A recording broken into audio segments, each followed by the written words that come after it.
Good morning, everybody. I'm Jamil Jaffer. I'm the director of the Knight First Amendment Institute, and it's a pleasure to welcome all of you to the National Press Club this morning. The Knight Institute has hosted many convenings and symposia in New York, but this is our first event in the nation's capital, so an important milestone for us. Thank you all for being part of it. This morning's convening is part of a year-long collaboration between the Knight Institute's policy program, which is led by Nadine Farid-Johnson, and Olivier Sylvain, a leading scholar of information and communications law, who we're fortunate to be hosting as a senior fellow at the Knight Institute this year. When we conceived of this project, we were concerned principally with the relationship between consumer protection and privacy on one hand, and free speech on the other, in an era in which new technology and new business models have made commercial surveillance ubiquitous. In the current political landscape, perhaps it seems irresponsible, or at least like a kind of luxury, to be spending any time at all thinking about commercial surveillance. Why should we spend our time talking about Google and TikTok and Palantir when it's government surveillance that's fueling the human rights abuses described in the newspapers every day? The due process-free expulsion of immigrants, the warrantless search of travelers' electronic devices at the border, the arrests and detentions of students for their participation in lawful political protest. But as most of you know very well, government and commercial surveillance are inextricably intertwined. Public agencies use privately supplied surveillance technology, they rely on commercial data analysis, and they draw on massive databases owned by the world's most sophisticated companies. Unregulated private surveillance fuels abuses by governments all over the world, including right here at home. Elon Musk's regular visits to the Oval Office are a visual reminder of how closely connected private and public power have become. You might ask what free speech has to do with any of this. But surveillance shapes and distorts our speech environment in invisible ways. What Justice William Douglas called the specter of government surveillance can affect our choices about what to read, whom to associate with, what to say, and in what words to say it. This is true of commercial surveillance too. Surveillance can be a kind of quasi-censorship that, because of its invisibility, is difficult to challenge and even to understand. Even if the First Amendment doesn't bind private actors, First Amendment doctrine can provide a framework for assessing the proper scope of surveillance and for determining what safeguards are necessary to protect expressive and associational privacy. Unfortunately, there's another dimension to the First Amendment's relevance in this sphere. Increasingly, the most powerful companies have turned the First Amendment into a near categorical shield against regulation, not just of regulation that would restrict the company's own expressive and editorial activities, but also of carefully tailored regulation that would make the companies more accountable to their users and the public. Over the last few decades, the First Amendment has become a substantial obstacle to regulation that would protect user privacy, give users more control over their experiences online, and require companies to be more transparent about their surveillance practices. Last September, the Knight Institute convened scholars and advocates and technologists at our offices in New York to explore some of the difficult questions at the intersection of commercial surveillance and free speech.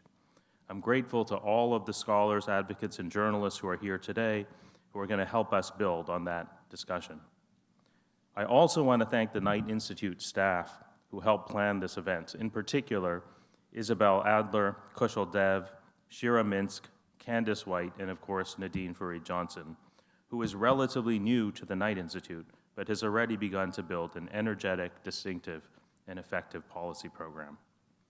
I also want to thank Olivier, who has been a wonderful partner on this project, pushing us to think more deeply about the meaning of the First Amendment and more creatively about doctrine and policy.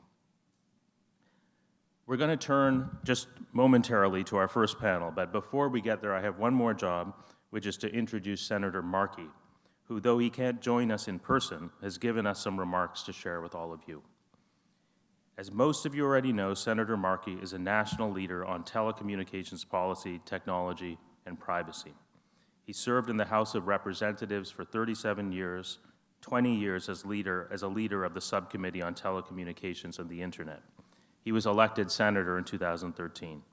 He's been a consistent, effective champion of privacy online, and we're delighted to be able to share his remarks today.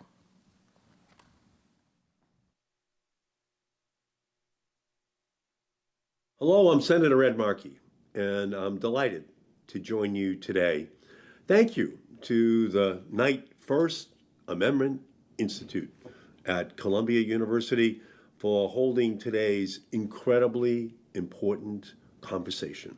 It could not be more timely. In the past few months, Donald Trump has waged a relentless war on the First Amendment. And the reason that it's so important is that it goes right to the heart of independent journalism and the rights of free speech in our nation. From his attacks on public broadcasting to the Federal Communication Commission's weaponization in its licensing authority, the Trump administration is engaging in conduct only meant to intimidate the free press, to silence its critics, to suppress the First Amendment. And this censorship campaign comes straight from the authoritarian playbook that the First Amendment was meant to protect against. We are also witnessing the beginning of a new dangerous threat to free speech, a government intent on exploiting the tech platforms to adopt speech rules favorable to the president and to his allies. This is a threat to democracy. Trump officials at the Federal Communications Commission and the Federal Trade Commission have both unbelievably suggested using their respective authorities to investigate the content, moderation rules of the social media platforms of our nation. And as demonstrated by the leaders of the big tech CEOs at Trump's inauguration, where they sat right behind him, the platforms appear all too happy to play along. The three biggest billionaires sat right behind Donald Trump. This is a toxic combination for democracy. Rather than seeing the social media platforms as tools for information, of ensuring that we have the democratization of access to information, we're just going to have to work to make sure that we build democracy into the platforms themselves. We have to work a lot harder. We need to embrace ideas like data minimization, decentralization, interoperability, data portability, to put users and not corporations or politicians in control of their experiences online. That must be our job, and we just have to step up and fight. Platforms cannot become instruments of political power, and presidents must never be allowed to bully the press, to threaten platforms, or distort public discourse to serve their own ends. That is unacceptable. So you all know, as well as I do, the stakes are high, but so is our resolve. And together we will defend freedom of speech, freedom of thought, and the right to challenge authority. So that's our job. We have to protect speech online and offline. It is imperative for our democracy that we not slip into authoritarianism, into tyranny. I thank you all so much for everything that you are doing.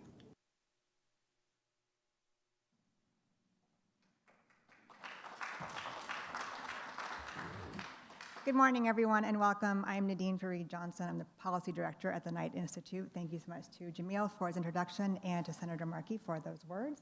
I will be calling up our first panel shortly, but just wanted to share with you a couple of housekeeping things. Those of you who are in the room, we have a QR code for you to scan for Q&A, and we welcome your questions. We also have a microphone for those of you who would prefer to stand and provide a question live, if you will. Those of you who are joining us online, welcome. You also have a link in the chat there for you to provide questions.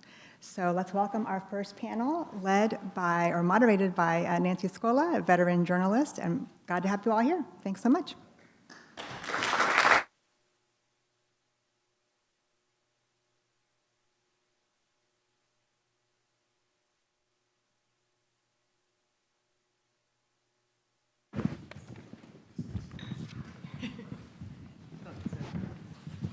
Good morning, everyone. How are we doing? Good. We've almost made it through the week, so congrats. Thank you so much for being here. As Nadine mentioned, my name is Nancy Scola. I'm a technology and policy journalist living here in Washington, D.C., and I'm very happy to be here. So we're here today to dive into a fascinating topic, which is our ability to freely express ourselves and maintain our personal privacy in a time where so much of our lives are tracked given the digital tools that we use, from social media to electronic records. And the question we're here to answer on this panel this morning is, what do those threats actually look like? We're sitting here in the spring of 2025. We talk a lot about surveillance, a lot about threats to free speech. What does it look like on the ground and in real life? So we have a terrific panel to discuss those topics. We have, to my left is Olivier Sylvain. As Jamil mentioned, he is a law professor at Fordham, as well as a senior policy research fellow at Columbia's Knight First Amendment Institute. To Olivier's left, we have Molly Duane. Molly is a senior attorney with the New York City-based Center for Reproductive Rights, who regularly brings and litigates cases in this field, so a ton of real-world experience there. And to Molly's left, we have Nick Penniman. He's the founder and CEO of Issue One, which is a DC-based advocacy group that, as the group puts it, exists to fix our broken political system. Just a small project you have in front of you. As for logistics, as Nadine mentioned, we have a chance to get a conversation going with all of you. I'm going to take moderator's prerogative, ask a few questions, get the conversation going, and then I'd love if you're thinking about what you might want to discuss with the panel, and then we'll open it up. Okay? So let's dive in. So Olivier, I want to start with you. So many of us have heard the stories of late of students on campuses like yours at Fordham being targeted by immigration officials, right? Sort of in the news day in and day out. What role is social media in particular playing in those situations? Social media is an extremely important resource on which government officials have been relying to track students. I don't generally, my scholarship in writing hasn't generally been focused on this kind of surveillance activity, but given the place that social media now plays in how the Department of Homeland Security and its agencies are tracking students, I've been paying far more attention. And Fordham is part of the story, but of course there are universities all over the country that have been experiencing this. I think public attention sharpened during the past several months. In late March, I found that there were over 800 student visas were revoked. There are news reports of around 1,700 students at 160 schools as of April that have had their visas revoked. And 300 students or maybe more have been detained as early as of April. And the basis for this is the tracking of protected speech activities online, on social media. On April 9th, the U.S. Citizenship and Immigration Services screening has a screening policy involving visa holders and other non-citizens, not social media activity, and they quote, are considering aliens' anti-Semitic activity on social media and the physical harassment of Jewish individuals as grounds for denying immigration benefit requests. Now this is, in some regards, a very sensible sort of concern, but it has a chilling effect, to be clear, because it means that all manner of content is subject to surveillance. The State Department, this is not just a recent vintage, right? The State Department has already been in the business of requiring immigrants and temporary visa holders to disclose social media information and basing their decisions about, their whether they get a visa or their stays here based on the information they disclose, even though it's supposed to be confidential. The State Department stores this information in a database that it shares with the Department of Homeland Security that holds it. The Biden administration, too, was in this business, relying on public social media posts, among other things, to create bulletins that it would share with law enforcement agencies, focusing on, quote-unquote, domestic violent extremists. They did this in the context of protests during 2020 and 2021 associated with Black Lives Matter. ICE was using automated systems developed by companies to track activity online, not just that, but collaborating with other sorts of developers of databases to track all manner of sensitive information. This new administration has taken it to a whole new level. You can point to a lot of different things, but the ICE chief of staff, who is a vocal critic of the Student and Exchange Visitor Program before he joined the Trump administration, has expressed concerns about the U.S. bringing in terrorist sympathizers. And so what we've seen as a result is a detention of people you've seen in the news, some of whom have been released: Mesa Osterk, Moshe Madawi. Some are visa holders, some are applying for citizenship, and relying on social media information to deny their applications. So it's, just to kind of underscore the threat here, this is also agencies that are sharing information with each other, consolidating information of all kinds. The U.S. Postal Inspection Service apparently now is in the business of examining mail covers, consistent with this ambition to track for potential terrorist activity. DOJ is notoriously drawing on biometric information and creating a master database for this kind of stuff. So, what's at stake? I think Jamil hit it, Senator Markey hit it. This is a significant concern to the extent this will force all manner of people to self-censor and even stop engaging in constitutionally protected activities on social media and otherwise, limiting their activity. And this has an impact on all of us too. We all benefit from a free environment where we can all speak, those of us who are citizens and non-citizens. So this is a fundamental threat in many regards. You mentioned the word sensible. That jumped out at me, that some of this monitoring could potentially be sensible. And I'm old enough to remember when the conversation around social media, immigration, and law enforcement was, why weren't folks looking at some of that online content? So where do you draw? Do you know exactly where that line is? Where between sensible monitoring and when it's unconstitutional, it's okay.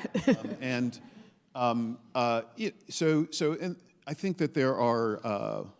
When I say sensible, I imagine that there are reasons the U.S. wants to track and monitor the kinds of people that come into it. But when you base it on protected speech activity, or you base it on speech activity, that raises a whole other set of questions. So if there's monitoring, you see speech that is blatantly illegal or suggestive of illegal activity, that maybe... Well, it's hard to know what is suggestive of illegal activity, right? But that's the line would have been drawn at some point before that. Okay, excellent. We'll pick that back up. So Molly, since the Dobbs ruling in 2022 overturning Roe v. Wade provisions on access to abortion, there's been a lot of concern about the security of reproductive health data. What is the particular concern that you've run into the field that you're particularly sort of keeps you up at night? Yeah, so I'm about to share a lot of information that might be new to all of you, so buckle up. There is a very intimate relationship between reproductive freedom and data privacy, and it actually manifests itself in a way that might surprise a lot of folks. I have heard a lot of concerns since the Dobbs decision about, concerns about period tracking apps. Delete your apps. You don't want, Apple to be able to monitor you. Sure, that's a concern, but I want to talk about what we have actually seen in terms of criminalization and tracking of pregnancies. And it's going to be different than I think a lot of folks thought it would be. At least I did. So you sort of have to ground this in the fact that since Dobbs, the number of abortions nationally has actually gone up, not down. And that is because there are a lot of systems in place now to allow people, even in states where abortion is banned, to receive medication abortion through the mail. So that is medication abortion, for those who don't know, is a series of pills that pregnant people can take in the first trimester to end their pregnancies without ever seeing a healthcare provider in person. And this can be safely done via telemedicine. In addition, of course, there are lots of patients that are traveling across state lines, and that brings up its own data privacy concerns. But what we're seeing is that because of both of these dynamics, anti-abortion advocates and politicians are really preying on these loops in data privacy to find ways to criminalize and harass pregnant people and providers. So I want to talk about some of the 4 big trends that we are seeing. And the first has to do with conflicts that are arising between state laws in states where abortion is banned and state laws where abortion is still allowed. And so I have to give a little bit of background on telemedicine for this, which is that generally under telemedicine laws, the jurisdiction in which the patient sits is the law that controls. But a number of states, including New York and Massachusetts, have passed so-called shield laws that flip this and say that the jurisdiction where the provider sits is the law that controls. And that's important because these laws then go on, these shield laws go on to say that local state officials cannot arrest or extradite people to states where abortion is banned based on activity that is legal in their state. So I'll get into some details of what that actually looks like on the ground, but the question is, what happens when a provider in Massachusetts is providing telemedicine legally under Massachusetts or New York law into a state like Texas where the provision of medication abortion is illegal? So this leads to the second problem, which I think surprised a lot of us, which is interoperability is a huge problem for data privacy and reproductive health. And that is because the shield laws don't work if the medical data travels with the patient, right? So the adoption of electronic medical records and connections between different systems seems like a good idea in theory, except when you translate it into abortion care and trans health care issues. Because then all of a sudden the data is in the state where abortion or trans health care is prohibited and can be used in nefarious ways by state officials there. So the third thing I wanted to draw to folks' attention is that the Biden administration, in one of its last acts, issued a set of regulations under HIPAA that basically created a federal shield law and says, you know, local, state, national officials in law enforcement cannot use health data in a way to criminalize activity that is legal under those state laws. Now, to the surprise of no one, or not to my surprise, a number of states challenged this law, and that included Tennessee, Texas, et cetera. And I want to call to people's attention the arguments that Texas made in that lawsuit, which is still ongoing. It's been stayed since the new administration came in to see if their policies changed. But the argument that Texas is making in their lawsuit is not only are these laws in sort of impeding their investigative abilities, but they want to strike down HIPAA in its entirety. In its entirety. So that's a real shift in the Overton window and a real attempt by state officials to go after confidentiality of patient data. So obviously we think a lot about what happens at the national level, but it's happening at the state level in even scarier ways. You just very quickly make the argument for striking down HIPAA completely. I mean, I know you disagree with it. No, I cannot. I mean, the idea is that states really want to be able to control the people in their state. It is not enough to ban abortion. They want to stop abortions, including from people who are getting it legally in other places, and this is how they want to go about it. Okay. All right, I'm probably running low on time. Oh, it's okay. Okay. Yeah. So I wanted to touch on just one other dynamic that we are seeing play out, and it is less the period tracking apps in the abstract and much more so the interaction of domestic violence and data privacy issues. So the situations that we have seen arise where pregnant people or helpers of pregnant people are being criminalized or investigated, they are all situations where an abusive ex-partner goes after their former partner and often family members and says, I'm going to come after you for killing my unborn child. And so we have seen a number of actions, again in Texas, where these partners are filing wrongful death lawsuits or seeking to go after aiders for aiding and abetting people who are seeking abortion care. And this includes a patient who allegedly sought abortion in another state. So really trying to pull across state lines and pull that into the conversation.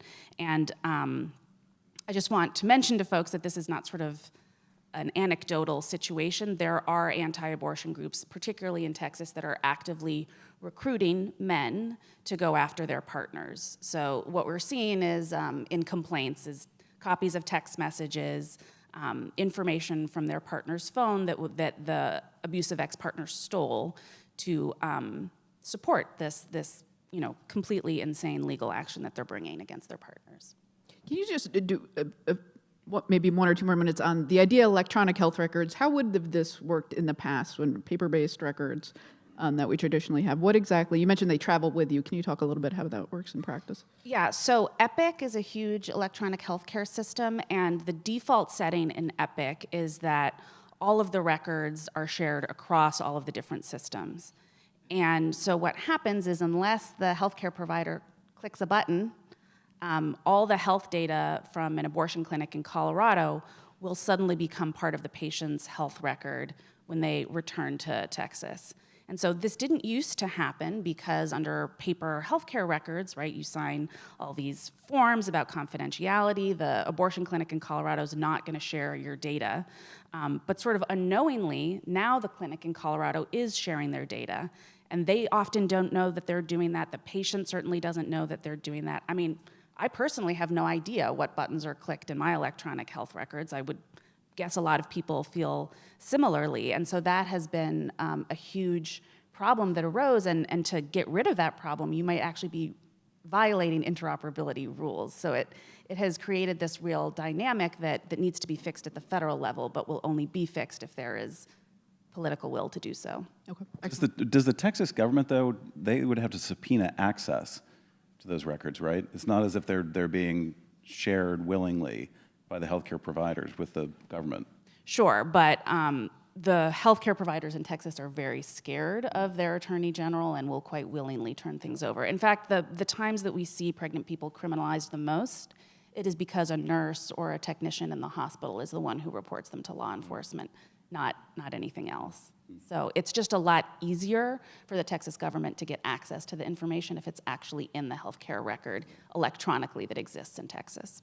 Is that, oh, I'm sorry, go ahead. Can I ask also another question? Please. This is fun. I Saves told me you I the was going to work. surprise you. Well, Sorry, Nancy, we're taking Just over your hang job. you said something a moment ago, and I'm going to ask you to stand in the shoes again of someone I think you don't agree with, but Yeah. what is the theory or logic? Microphone, I'm sorry. What is the theory or logic for having men track their partners? What's you said there are groups enlisting people to do this. What's the positive program here? Yeah, so the idea is that people have a diversity of beliefs about abortion and reproductive health care, and there are times, often in abusive relationships, where a person gets pregnant on, like the abusive partner will get their partner pregnant on purpose and then use that as a way to trap them in the relationship. And so the reproductive coercion that is most common is trying to maintain people's pregnancies to keep them in relationships, and so that is why partners will start tracking their partners' pregnancies to try and keep them in that relationship. And the way that the anti-abortion movement has weaponized this is they are sending out ads and soliciting people saying, do you think your partner got an abortion? We can help you sue them. Excellent, thank you. So Nick, we, whether it's electronic health records or sort of reproductive app data, Congress has traditionally taking a pretty light touch approach to regulating sort of speech and privacy on these platforms, right? Traditionally, from the beginning of the internet, it was sort of we left it alone and kind of see where it went. So now we're seeing where it's gone. What do you make of that in terms of I know you spent some time talking, how does that implicate our speech and privacy rights? Often the idea behind the light touch regulation was this will, going to let a lot of speech flourish. You would argue, I think, not to put words in your mouth, but it's actually been damaging to our free speech. So can you talk a little bit about that? I want to just go back to the original sin here, which was 1996 when they were writing the Telecommunications Decency Act. And the act dealt with all kinds of stuff around the telecommunications infrastructure in America. But there was a small group of people, including now Senator Wyden, who was then a member of Congress, who were worried about what were called interactive service providers. So they were like Prodigy, if any of you looks like you, there you go, you're old enough to remember Prodigy. Okay, a lot of these people don't, but it was, but some of us do. It was the software that allowed the computers to connect back at the dawn of the internet. So you have a computer, I have a computer, our computers have to connect over some software, and so that was, Prodigy was one of those main providers. And the notion was, well, if you and I are then involved in something criminal, or if you're defaming me, should Prodigy be held accountable for that? And the clear answer at the time was no, that's not their liability. So Section 230 was crafted to give them a waiver for the speech that you and I were conducting across their software. That little tiny provision of a much larger law became the genetic code of the internet and of social media companies. So today we've got a place like Meta, which is the largest, most powerful media company in the history of the world, producing its own content, moderating content, you know, getting 1 billion people, 1 billion, 2 billion users to produce content, highlighting their content, largest, most powerful, influential media company in the history of the world, is still operating under that little tiny provision put in the 1996 Telecom Act, which gives them pretty much no liability. And that's the original sin. And so, and the notion was, well, we need to, you know, protect the speech of these people, the speech that's running across these pieces of software. But what's happened is that we have created an environment in which thugs thrive. Like, that is the great dream of the internet being this wonderful place that advances free speech and democracy. As we all know, right, the apple soured. The apple started rotting about 10 years ago. And now you have these companies, these insanely powerful companies, that are great at breeding thugs. And that is a threat to speech. As you were saying, Jamil, that it is that intimidation, that chilling effect, you know, what Olivier mentioned. It is now a threat to speech, and it was meant to be the thing that would help facilitate speech. So we've got to get back to, like, the genetic code in law of the internet and amend Section 230 in a really serious way. Is Congress ready to do it? They weren't 6 years ago, 7 years ago. If you were in Washington, you mentioned reforming Section 230, literally you'd be laughed at. People would be like, never going to happen, too many lobbyists, you got to be kidding me.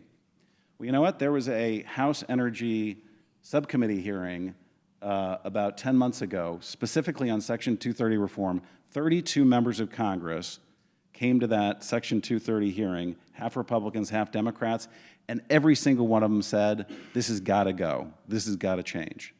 So there is now a lot of bipartisanship around Section 230 reform and other reforms, too, that need to occur.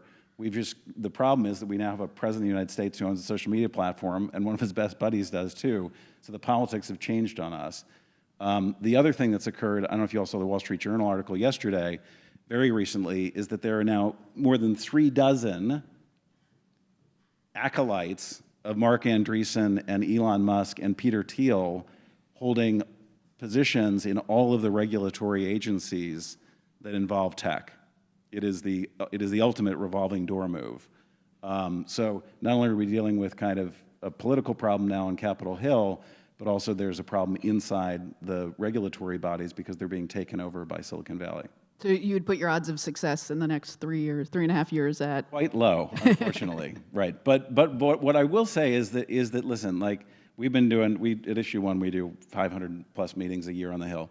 You got to get these things down to the 10-yard line in these difficult times, with the hope that when the political situation shifts, hopefully in 29, right, you're already at the 10-yard line, and you can punch the ball into the end zone. But what worries me is that there are a lot of groups that will say, oh, the politics are too difficult, so there's no need to work on this stuff for the next 3 years. And then so if the politics shift in 29, then you know, we're only at our 10-yard line, not 10 yards from the goal. Do we have unanimity on repealing Section 230 on our panel, or have you not spent much time? thinking about it? I've thought a bit about Section 230, and I'm not an advocate of repeal. I don't know how many people are.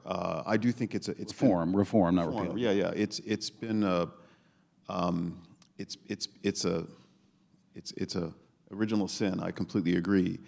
Insofar as that it has lifted the obligation for companies to attend to potential harms, consumer harms, downstream harms. I don't think a repeal would be a good idea, at least because there is an objective in Section 230 that is commendable, and that is to ensure that the internet is a vibrant place. That doesn't mean that these companies can't attend to their legal obligations to make sure that there aren't harms downstream. Molly, did you have? I've got enough problems. I don't think about Section That's probably for the best. Probably for the best. We can ask one more question, and then I hope you're all thinking about what you might want to ask the panelists, discuss with the panelists. Can I say something? I mean, in terms of original sins, I like this framing. We're 30 years in, and Section 230 is just one piece of the puzzle, right? There's the First Amendment doctrine that Jamil was talking about. There's also something that has been on the table for a long time, this data protection law. I tend to believe that data protection statutes are as much about content moderation as any, because they tamp down the incentive to collect data, including the circulation of information that is alarming and keeping people online. So there are a lot of different ways to think about attending to our information disorder. I will say this, which is, this sort of moderation of online content does work against access to good reproductive health information quite frequently. So we see this all the time, that patients who are sharing stories of reproductive harm in banned states, their TikToks get taken down, and there's really no recourse for them.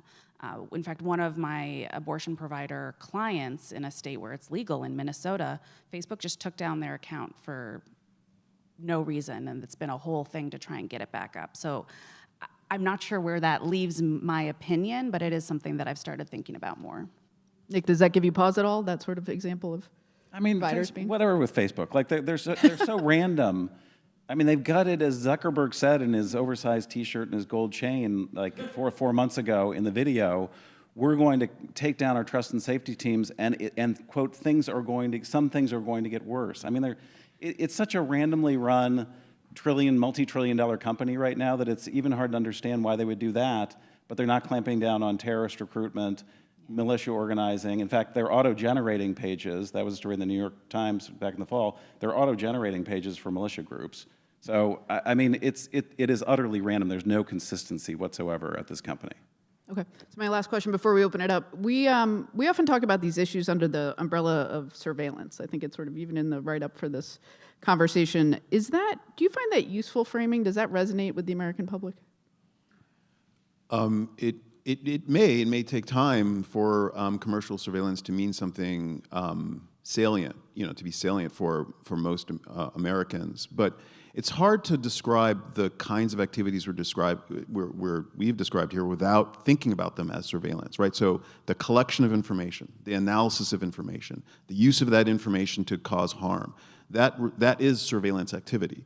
I think that the companies do not like people to call this surveillance, but for the most part, I have a harder time envisioning what else to describe this activity other than surveillance.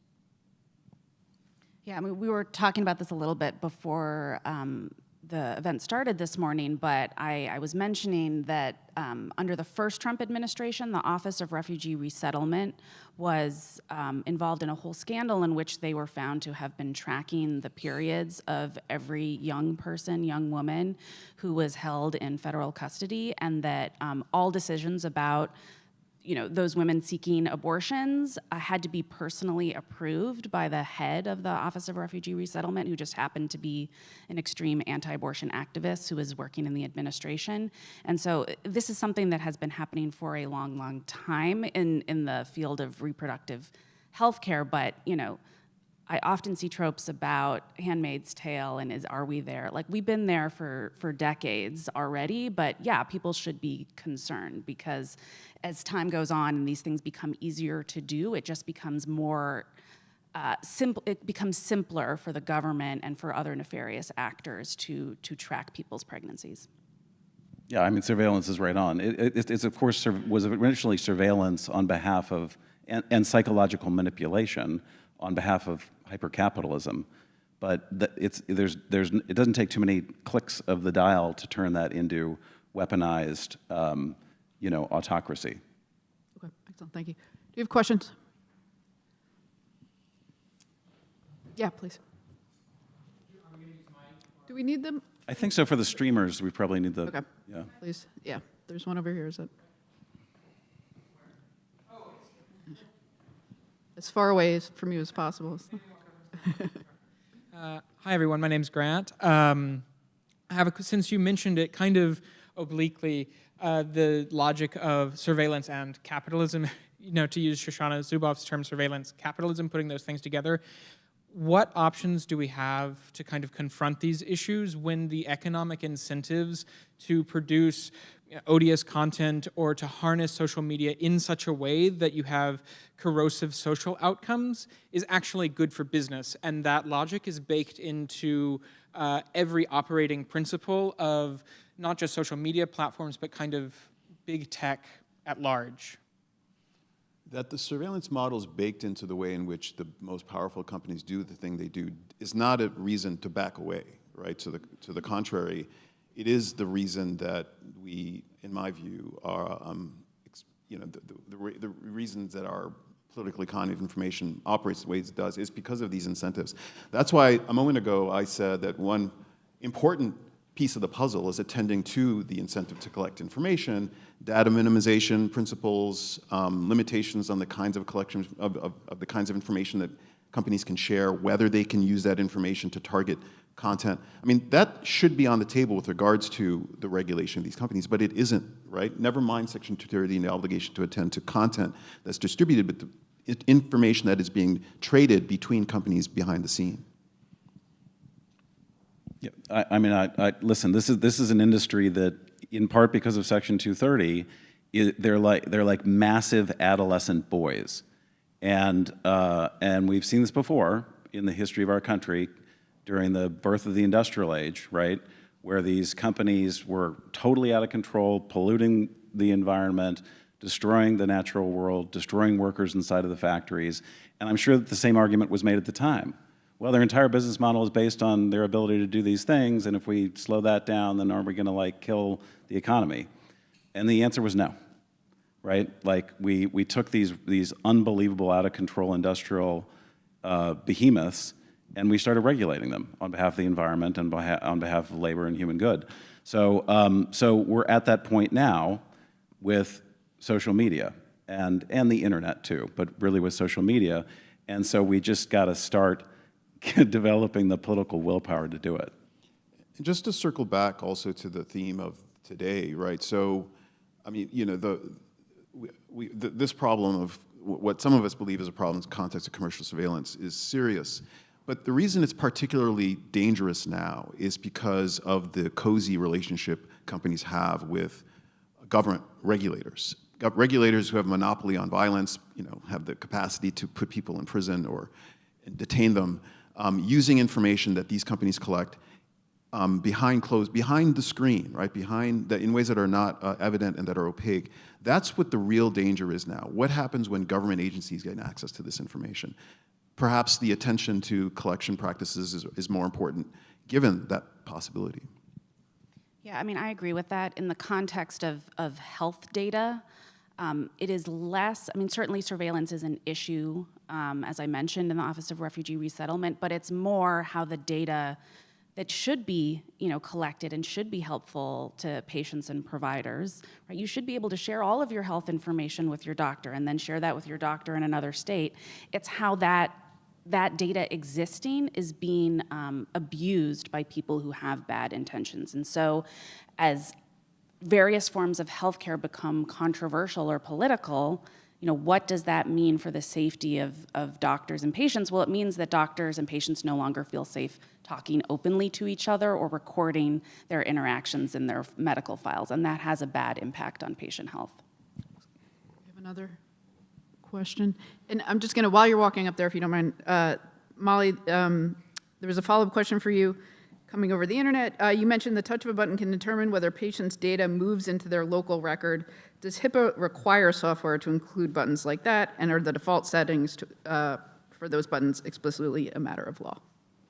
In some instances, yes. I mean, this is something that the Biden administration was working closely with Epic on, and I have honestly no idea where those conversations are under the current administration, but you know, it's something that takes proactive steps to correct, because the default is the information flows. And I think even things that seem obvious, like if a prescription is coming through the mail, you want your doctor's information on it. Well, now you don't want that anymore, because if the doctor in New York is prescribing you the medication abortion, that's how Texas and Louisiana found out that a provider in New York was mailing medication into those states, and have now indicted her, sued her, and we've got a standoff between Louisiana and Texas law and New York law. So now Massachusetts is saying you don't have to have your provider's name on the prescription, but it's just, those are the sort of proactive steps that you need to take, and then you have to think about what impact does that have on patient health more globally. It's very complicated. Thanks for your patience. Yeah, this is for Molly, and it's partially to raise awareness and also ask you a question. So I'm Monique Priestley, I'm a state rep in Vermont, and just something that actually happened last week, and I'm wondering how kind of your organization and others might be helping, and how I need to tap into that. But so just as an example, I don't want to throw them under the bus, but I'm going to, again, for awareness, Planned Parenthood got kind of lumped into fighting my data privacy bill with the big tech kind of puppeted groups to go in and talk to the speaker. And I ended up seeing a copy of kind of a blast that went out with big tech kind of bragging that they had Planned Parenthood on board. And so I had coffee and I was like, what the hell are you doing?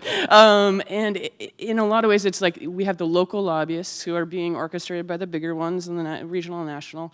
But at the same time, we're Vermont. We're very into protecting abortion access, gender-affirming care, all of that. And they're overwhelmed. And I stepped through in an hour coffee of the ins and outs of trying to go through with them why I was concerned and why I'm what are you doing? And at the end of that, I think we reached at least a place to keep talking, but we had this same conversation last year. And I'm just curious, is there a network kind of either from your org or otherwise that are actually getting to the very local entities that are really, as far as people seeing that Planned Parenthood is fighting a strong privacy bill, that's not a good look for them or for me. And I'm just curious, how you're working together to try to help educate and really advocate at the state level where we are trying to pass privacy bills. Can you just give one more line about what is their argument for against? Okay, so the main argument is actually we don't want to have to worry about compliance. But when I said, I gave them an example of they don't want healthcare to have to comply. They don't want their organization to have to comply. When we started going through granular examples of Google Analytics, with data brokers and real-time bidding, and I try to keep it low level, but she's like, oh, I mean, National doesn't let us use Google Analytics on our websites. Anyways, we're probably actually in compliance with this. I'm like, oh my God, so why are you fighting when I'm trying to protect your customers from everybody else? Excellent, thank you. Yeah, I mean, I think this is where we still haven't figured it out yet, right? Because a lot of these problems that have arisen post-Dobbs, I think, took reproductive health advocates by surprise, as well as big tech by surprise. And so it's kind of a mess right now, I think, as you're seeing. And in my capacity, I should say this, since I'm on film, I work for a 501c3, so I don't personally lobby. All I try to do when I'm approached by legislators is to provide technical assistance about what I think the practical impacts will be for, the healthcare providers that I represent, which are largely, not Planned Parenthood, but mom and pop shops, right? The individual healthcare provider in Colorado who's just trying to run a small business and care for patients. And it has become a bit of a mess because we just don't know how to protect patient data while also providing the best privacy protections, the best health information sharing. I often find myself in a situation where I feel like I'm telling people not to write things in medical records because of the fear of Ken Paxton watching them. And so I wish I had a better answer for you, but I think, our two fields, it's good that you guys invited me here today. Like, we have to keep talking about this more and how these things impact each other. Thank you so much. This was a fantastic panel. I also have a question more so directed at Molly. You mentioned the interoperability challenges with the platform Epic and that the Biden administration, to your knowledge, was engaging with this company. Curious if there's civil society efforts to engage with Epic currently and kind of what the vision is regarding company engagement. Yeah, not to my knowledge. Mostly what we have been doing as the lawyers who represent healthcare providers is saying, this is an issue. You might not know that this is an issue. Like, please reach out to your EHR system and see how you can turn the button off, and trying to raise awareness. So, one of the things we've been doing is just creating know your rights materials for healthcare providers, both in the hospital setting and in the clinic setting, to try and raise awareness about this problem, but I don't think there's an organized effort in civil society, not that I know of, unless, do you know anything? No, we should chat. Okay. I'm from where Epic is based, and I have a lot of friends I grew up with who work there. Oh, okay, here we go. There you go. Thank you. We have a question for Nick that came in over the internet. So suppose Section 230 is amended or repealed. What would the underlying legal basis be for pursuing platforms for hosting, quote, thugs? Well, what you need to do is you would need to create the equivalent of what we've done with digital copyright. So if you're Disney and one of your clips is being used on Facebook, you file a digital copyright takedown request, right? Because you're in violation of copyright law. They're in violation of copyright law, and so step one is to create the mechanism for filing complaints, libel, defamation, and other types of complaints, because what you need is a body of evidence to show that the platforms have been negligent, that they've been informed that something bad has occurred, and it's been documented, and they're denying it, or like not doing anything about it. So number one is to actually establish that mechanism, and then number two is to start going after them based on existing law. Like, you don't have to change any laws. All we're trying to do is take the common sense laws that have been developed in this country around product liability and free speech and apply them to these multi-trillion-dollar, incredibly powerful media companies. I want to stop calling them platforms. They are media companies. They're just like Disney or Time Warner. They're media companies, but they lean into what's called user-generated. When I was a magazine publisher, we called user-generated content was stories submitted by freelance reporters, letters to the editor. That's user-generated content, right? So like, they lean into user-generated. But that's all we're talking about doing, is basically taking the legal regimes that we have created in Western democracies over the last hundreds of years and applying them to these companies. But 230 has given them this, and this notion that they're neutral platforms, right?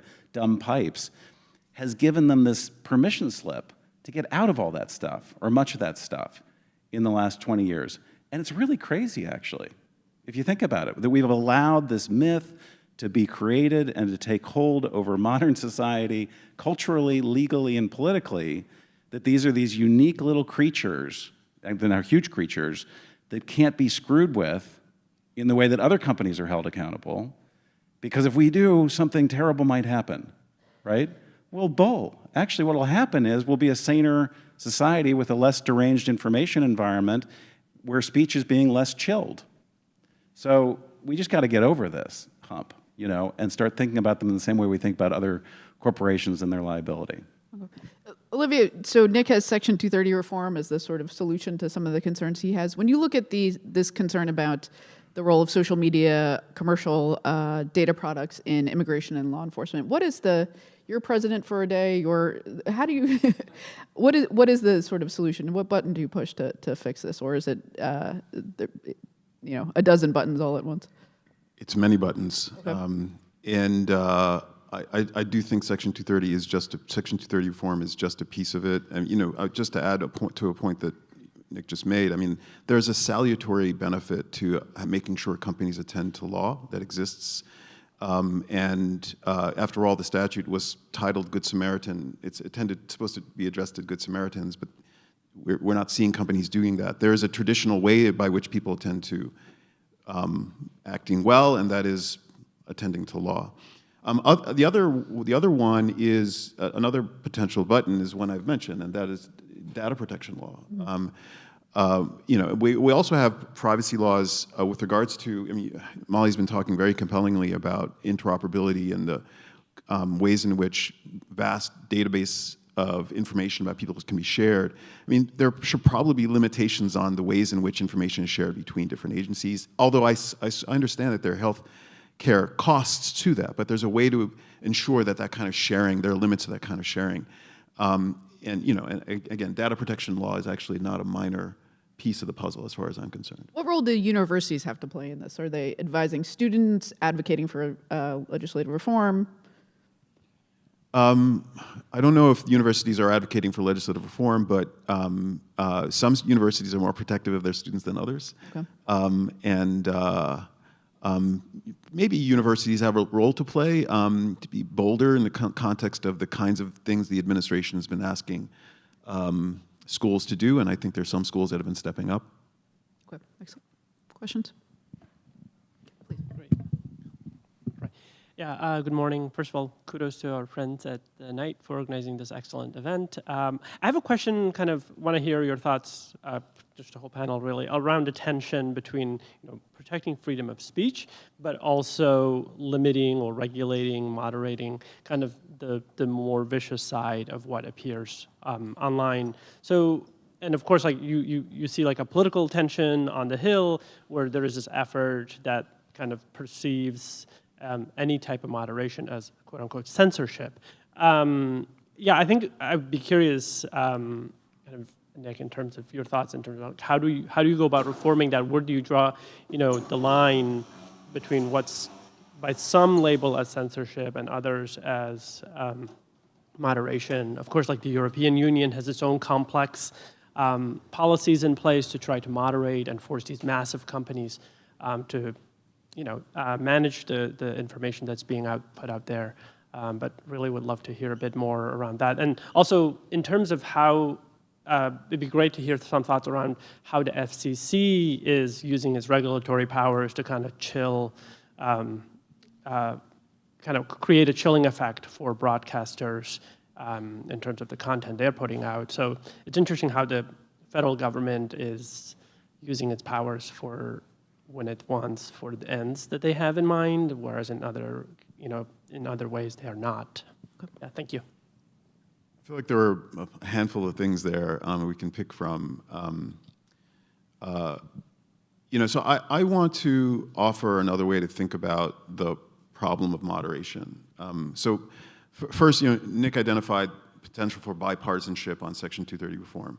I think that's interesting, but to be clear, the Republicans and Democrats are coming at it from different angles, and the argument you advanced is the one we're hearing principally from Republicans who are concerned about anti-conservative bias on social media platforms, which, given who's running these companies and the things we've seen in the past couple of months, as far as I'm concerned, does not hold up. But there's another way to think about what the companies are doing, and I don't think of it as moderation. I think of it as what you started with, and that is tinkering with mechanisms of attention and engagement.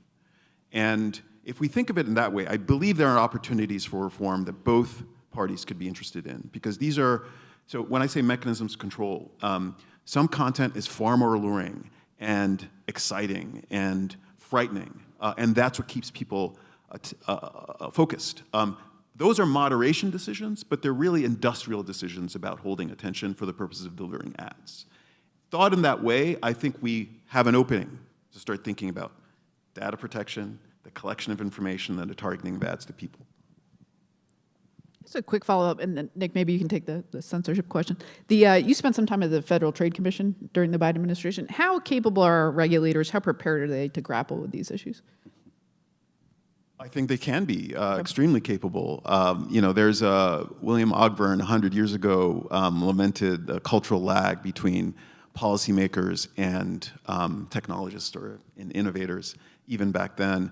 I mean, there is something to that, but for what it's worth, at the Federal Trade Commission, the chair elevated the status of the Office of Technology so that it was at the same level of the Bureau of Competition, for example, and collaborated closely with enforcement teams. So that's why you can see there were some really exciting, as far as I'm concerned, enforcement actions going on. I have every reason to believe that that could continue, even though the Office of Technology has shrunk over the past couple of months in the current FTC. That capacity can be there. It's about investment and political will on the part of Congress to make sure that the agencies are up to the task. I think that, again, part of the task here is to apply existing free speech laws to the social media platforms. Which also, by the way, includes speech responsibility and liability laws, libel and defamation laws. Let me just give you one example. You all remember that Dominion won a $787 million defamation suit against Fox News. Most of the folks who were defaming Dominion on Fox News were guests of Fox News. Crazy Sidney Powell, remember her? Rudy Giuliani, right? It actually wasn't the anchors themselves, it was guests, or what you call user-generated content, right, on Fox News. But what we found out from the suit, of course, is that the producers at Fox and some of the anchors at Fox knew that they were likely defaming Dominion, and that's why Dominion won basically $1 billion against Fox. Well, about a year after that occurred, a report came out that showed that the number of views on X of defamatory content about Dominion was 4 times greater than the nightly primetime viewership of Fox. Okay, so here you've got a situation where, rightly so, a big company wins a $1 billion defamation suit against a normal media company. The other media company, Twitter, is doing 4x the amount of defamation and making money off of it, monetizing defamatory content. So when we talk about just applying the existing speech responsibility laws that exist outside of social media to social media, that's what we're talking about. So, you know, the answer to the kind of free speech and censorship question is, you're not going to have any more censorship than you would have in the pre-social media environment, which frankly was not a lot. And as the Knight Center knows better than all of us, we've got some of the greatest free speech laws. We do have the greatest free speech laws of any country on earth. Those will exist still. It's just that they'll start applying to social media. Excellent. Can I give you another example? So this is anecdotal. I don't have the numbers yet. Maybe you can find them. But I represent a number of individuals in banned states, individual women who were denied abortions in obstetrical emergencies, notwithstanding the fact that there are exceptions in those states, right? So these are all women who have told their stories really publicly. And what we are seeing is a rash of articles that get many more hits than the stories that they are telling about themselves from Fox News and anti-abortion websites saying, well, we had a doctor who never treated this patient, but we're quite convinced she didn't need an abortion. Is that defamation, right? When that doctor who's never treated that patient says she killed her baby, like what recourse does the patient have?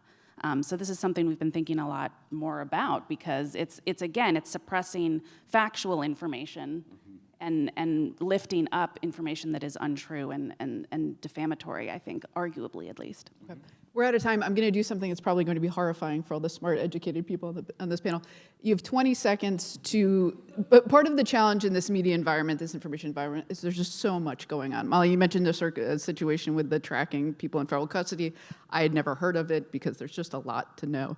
You have 20 seconds to leave the American people. You have 20 seconds on Fox News, CNN, whatever it is, to leave the American people with, pay attention to this thing right now. What would it be? Me first? Oh, dear. Sure. Let's see. 20 seconds. If you think your healthcare data is safe, you should look more closely at it. Excellent. Olivier, please. How cozy are government agencies, how close are government agencies with the powerful companies that are processing information?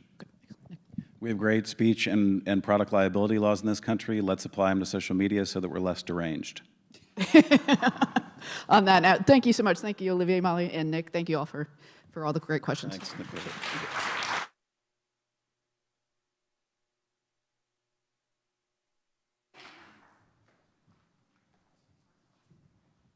That was fantastic. We'll take a quick break, and we'll welcome our keynote speakers soon.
if I can ask you to come back to your seats, we'll get started.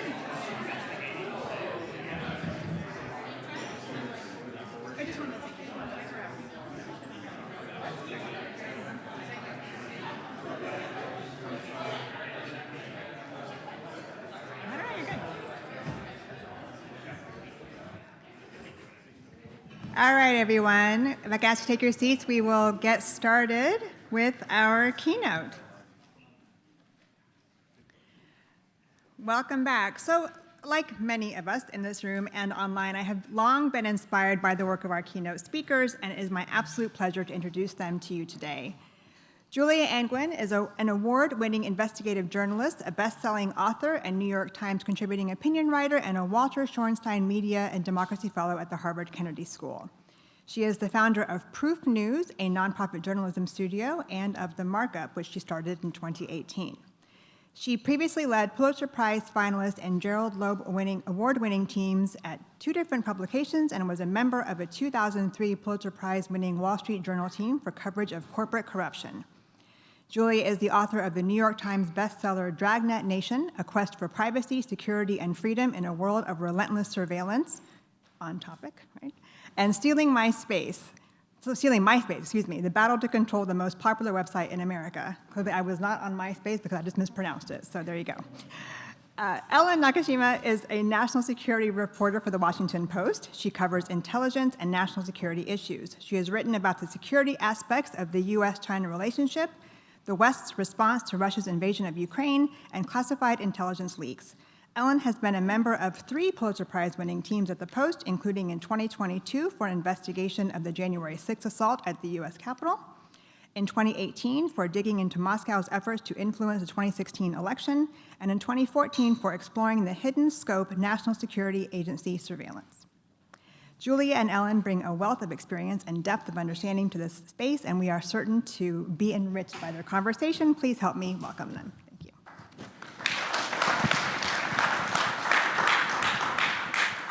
Thank you, Nadine, and to the Knight Institute. Pleased to be here today and thrilled to be here with Julia, who I've long admired and always been a fangirl, so great to be with you. Same today. back at you.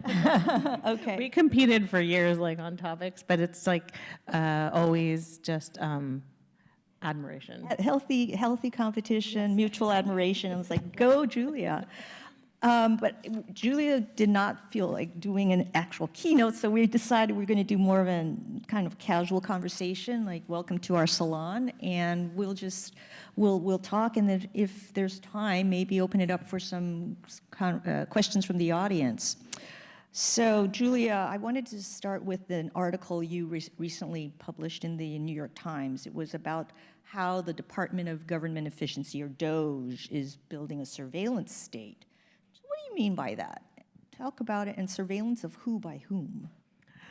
Yes, I just recently wrote a piece about I think it's important to say the so-called Department of Government Efficiency, since they are not a department, and really framed it around the fact that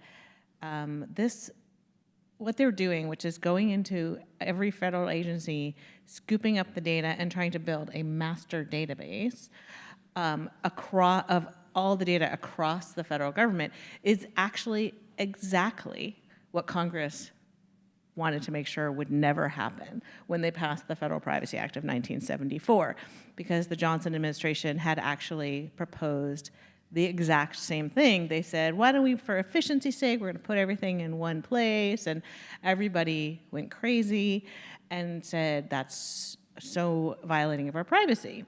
Because the truth is, when you share data with one agency, for instance, like you file your taxes, you give a lot of sensitive information, but you have an expectation that it's being used for one specific purpose, which is to calculate whether you have the right tax amount or not. You do not think the nature of that transaction is not that ICE is going to comb through this and try to figure out where I live in order to detain me or something like that.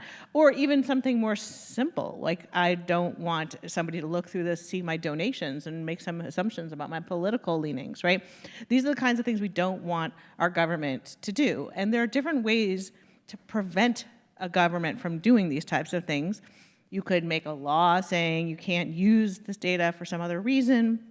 But the siloing of data, essentially, in the 1974 Act was an attempt to put sort of like a structural prohibition on this creation of a massive dossier. And so once I saw DOJ doing this, and I thought, as a person who's been covering privacy for so long, I thought, my God, this is the thing we've all been worried about. Why isn't there a, is this happening? I recall from years ago covering privacy, you're supposed to put out some sort of notice if you're creating some master database like this, right? A privacy impact statement of some sort before you can even proceed. How come they didn't do that? And why aren't they not stopping him? Yeah, I mean, one of the things about this current creation of this master database is that it is apparently illegal. I mean, the judges who have ruled on it so far have agreed on that, and there are a lot of cases pending. There are more than 30 cases against DOJ, not all of them on the Federal Privacy Act, but many.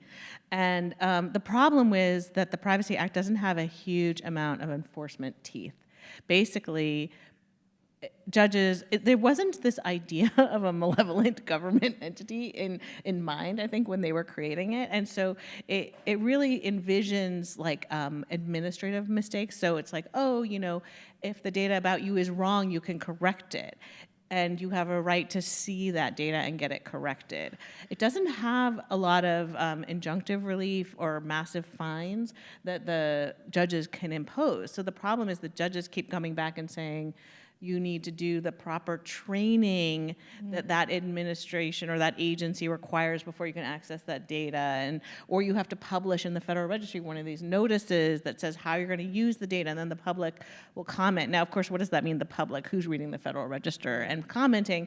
But there are obviously people in this room, I'm sure, who do, and that's an important role for civil society. So there's no way the judge could just say, stop, you can't, this is a violation of law, stop, desist, don't do it. They have done some temporary restraining orders and preliminary injunctions, but oftentimes the next step after that injunction is to get the proper training or something like that. Is there any meaningful risk that Elon Musk, who oversees DOJ, could use this data to his commercial or personal financial advantage, do you think? And if so, how so? I think there's a huge concern about whether Musk is taking some of this data for his personal use. I don't know how many people have seen this, but the House Oversight Committee, the Democratic staff, released a letter saying that a whistleblower had come to them and was really concerned about DOJ's data collection. Basically, this whistleblower alleges that DOJ staffers are filling laptops with data and then putting all these laptops in backpacks and then carrying these backpacks around. So like the master database is basically some sort of backpack full of laptops. I'm assuming they're going to upload this somewhere, but it doesn't sound like, it sounds like the kind of thing where you could easily imagine copies being made in a private database in addition to wherever these staffers are trying to store their data. And I know that inside of the government, in many of these agencies, there are a lot of concerns about whether Musk might try to take this information. And, you know, there's a weird aspect to it, which is like, if you have all of the information that the government has, are you the government? Like, I mean, I think there's a real question here about like what power he would have if he had all this, he trained an AI on it, and he got like a worst case scenario, like he sets up and he becomes like the government, that he convinces Trump to just give him like an AI contract to run the government through Grok. You know what I mean?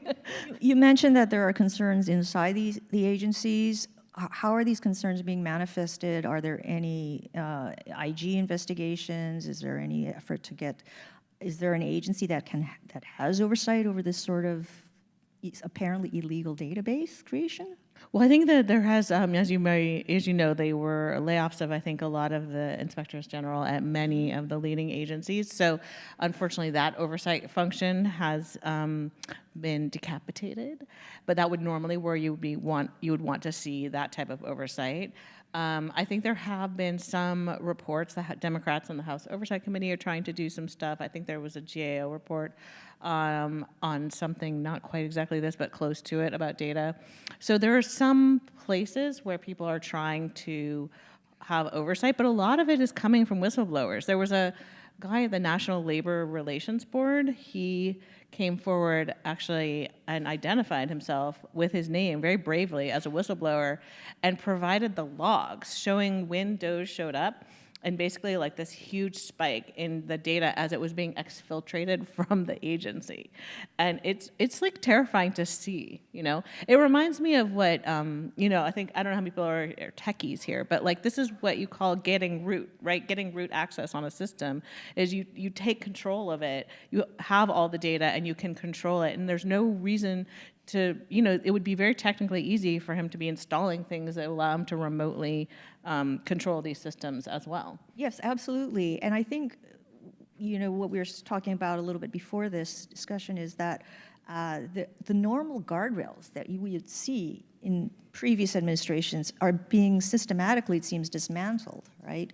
The IGs are gone, the you know, people, techies who would be finding and looking at these logs, a lot of them are either being riffed or they're gone because they were probationary or just taking early retirements. So it seems to me, I mean, one area is Congress, but what's going on with Congress? Is it just that the Democrats are so much in the minority and the Republicans don't seem to want to, you know, do anything about it, that Congress is essentially spineless here? What do you think? I mean, I think this is a question you can ask on a lot of fronts about Congress, but like, where are they? But because a lot of things that are happening right now with this administration are things that should be congressional jurisdiction, right? The funding freezes, the layoffs, those are things that Congress controls and has not exercised its control over. In terms of data, though, one thing that's difficult is that we are the only Western nation that doesn't have a federal data protection authority.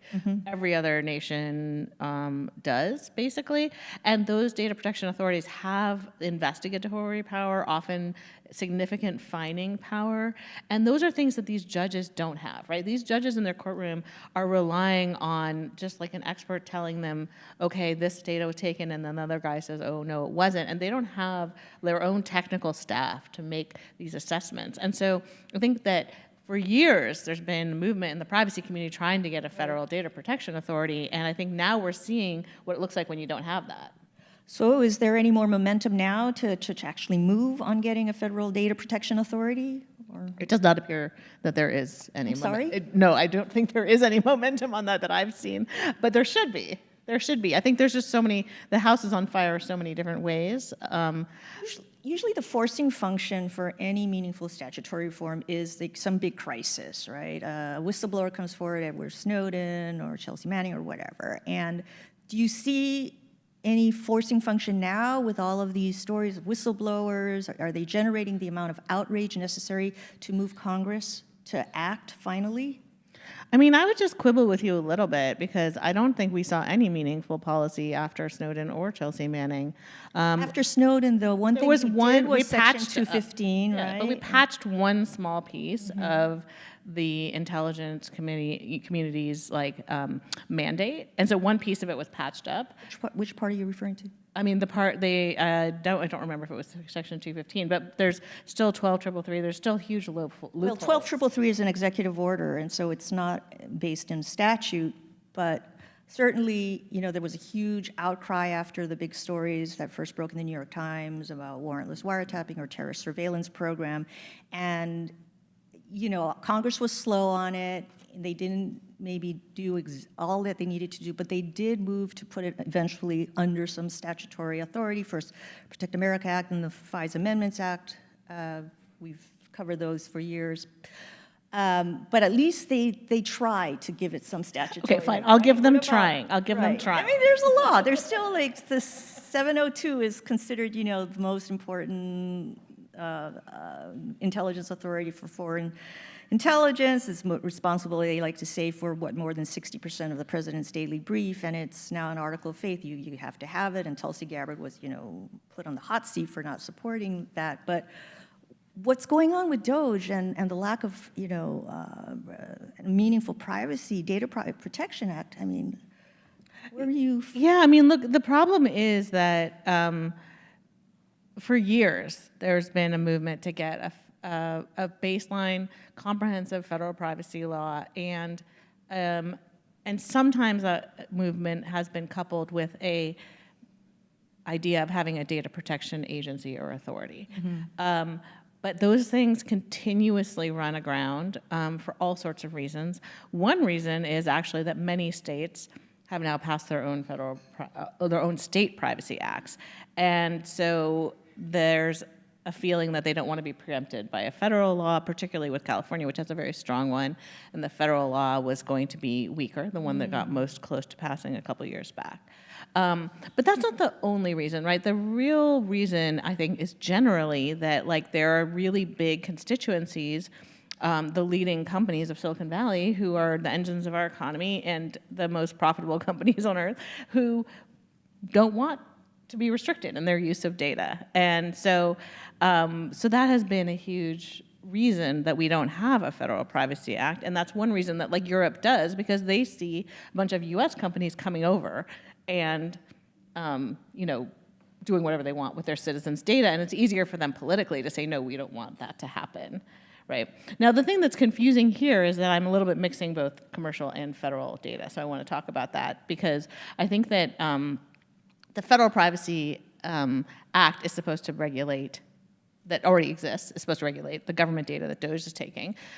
This new commercial privacy laws would regulate the companies. But I think it's also worth noting that if you set up a privacy agency that was in charge of keeping track of data, having the technical staff to understand, right now we don't have technical staff that can do these types of investigations, whether within the government or at the commercial level. And the reality is the data is often the same in the sense that the government has a bunch of data, but it also obtains data from commercial entities. So it ingests those data, and there's a lot of overlap there, especially on the intelligence community side.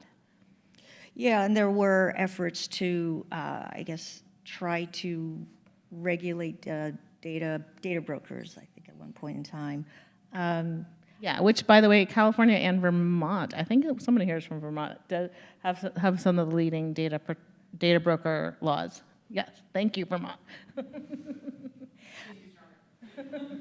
Have you actually seen any signs yet that DOJ or the administration, it's not just DOJ, but the administration generally, that's been moving to gain access to Americans' data in the agencies in concerning ways? You mentioned IRS earlier, and so far I think a judge has blocked that move to allow ICE to gain access to IRS data for immigration purposes.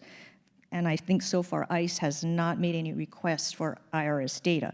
But have you heard of, or are you seeing any signs that either an agency or Elon Musk or DOJ is using data in a problematic way? I think I haven't seen yet. I mean, I think the thing we've heard the most about is ICE and DHS trying to access data. And this master database that's being created, there are a bunch of whistleblower complaints about it, and it's alternately described as a DOJ thing or as something in DHS. And so it's not clear to me if there are multiple ones of these master databases being created or where it would sit.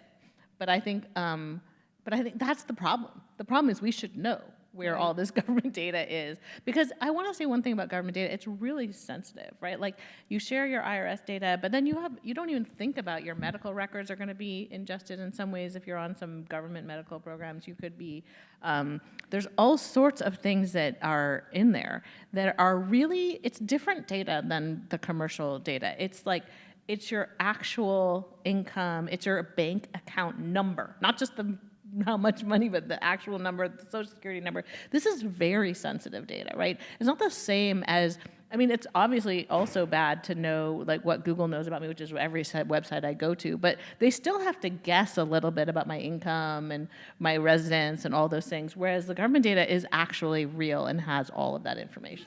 Can't you make a Privacy Act request for your own data to see what the government has? You can make that request. I think Rep. Jamie Raskin has a form on his website asking people to file Information Act requests seeking to know what DOJ has about them.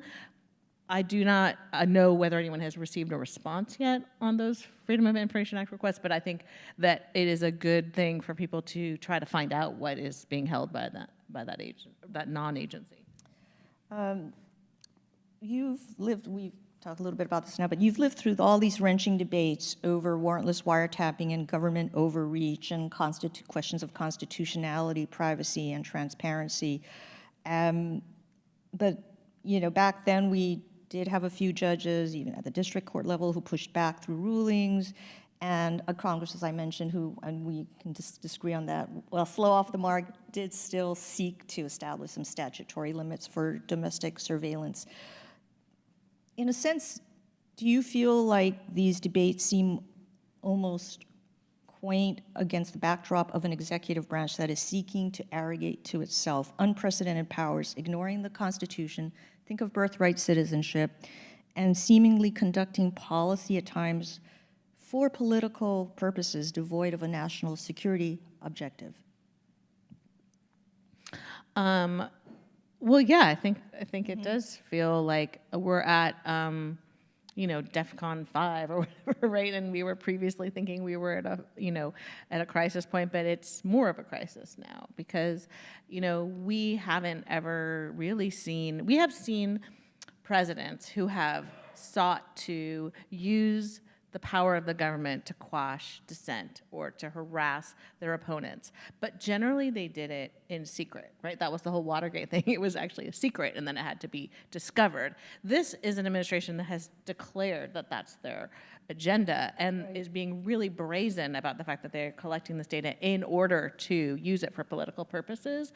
And that is exactly what we don't want. That's the difference between being in a democracy where you have free speech and you can say what you want without political consequences and being in an authoritarian regime where there are consequences that the government will not let you speak. And yet, for all DOJ's talk about transparency, we know so little, right, about what they're actually collecting and how they're using it. Yes, it does feel like the more someone proclaims transparency or good intentions, the less likely they are to be doing it. I'm starting to feel that way about this administration.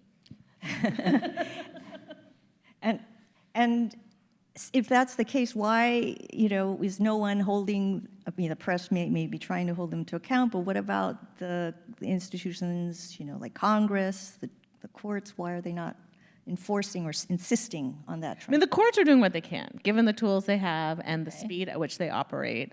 So it's more Congress, you think? I think at this point, the thing is Congress would need to do a couple things, right? They could declare that DOJ is not an agency and doesn't have the power, right? Because they didn't, normally an agency is created by Congress, so they could basically say this is an unauthorized effort. They could defund DOJ. Isn't DOJ going away after a while anyway? Elon Musk is departing after all. Unclear, right? Very unclear. I also just, I'm not willing to believe anything until I see it. But I think also it's worth, I think Senator Markey was speaking earlier, he and Wyden have a bill to, at the very least, reform the 1974 Privacy Act to modernize it so the judges have more tools, giving them injunctive power and bigger fines. So at the very least, that would be a very good starting point. But I think we do need to think bigger about how to prevent this from happening. How do you think bigger? What do you mean? I mean, I do think we just need a federal data protection agency, just like every other country has, at the very starting point, and the baseline privacy laws about what our data can be used for, and what the limitations are, and what rights we have. Does it really work in Europe? That's a good question. It does to some extent. The thing about Europe that's interesting is that it works pretty well on the commercial surveillance side. They do not have the same tradition we have of being worried as much about government surveillance. Exactly. And wouldn't you be more worried about government surveillance or no? I don't know. Yeah, I mean, government has the power to kill you. Right. Right. So far, we have not seen Google doing that. So yes, I think so. But I think you also have to have a different relationship with your government, right? They have more trust in government there. And so they seem to be willing to have faith in those I don't think in the U.S. we would have that. We have a very adversarial relationship with the government. I mean, I think it's a healthy thing, right, to have trust, but also to be skeptical and always vigilant about what your government is doing. And so you need to constantly, that tension, I guess the bottom line is healthy. Oh, absolutely. I mean, it's just like our profession in journalism, right? The watchword is, if your mother says she loves you, check it out, right? Like, that's trust but verify. Right, right.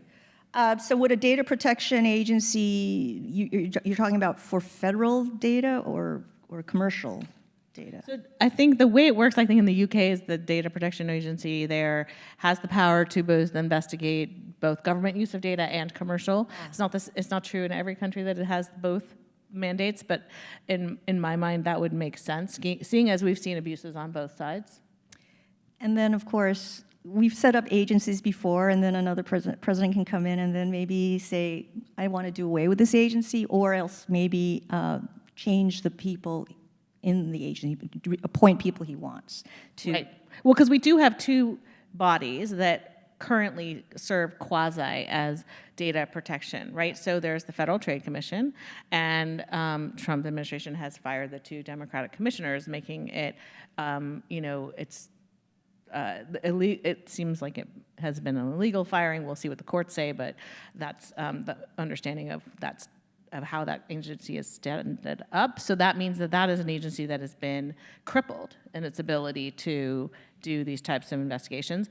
And then, speaking of your favorite reforms post Snowden, the Privacy and Civil Liberties Oversight Board was stood up to examine the intelligence community's use of data, and the Trump administration has also fired those Democratic commissioners, crippling that agency.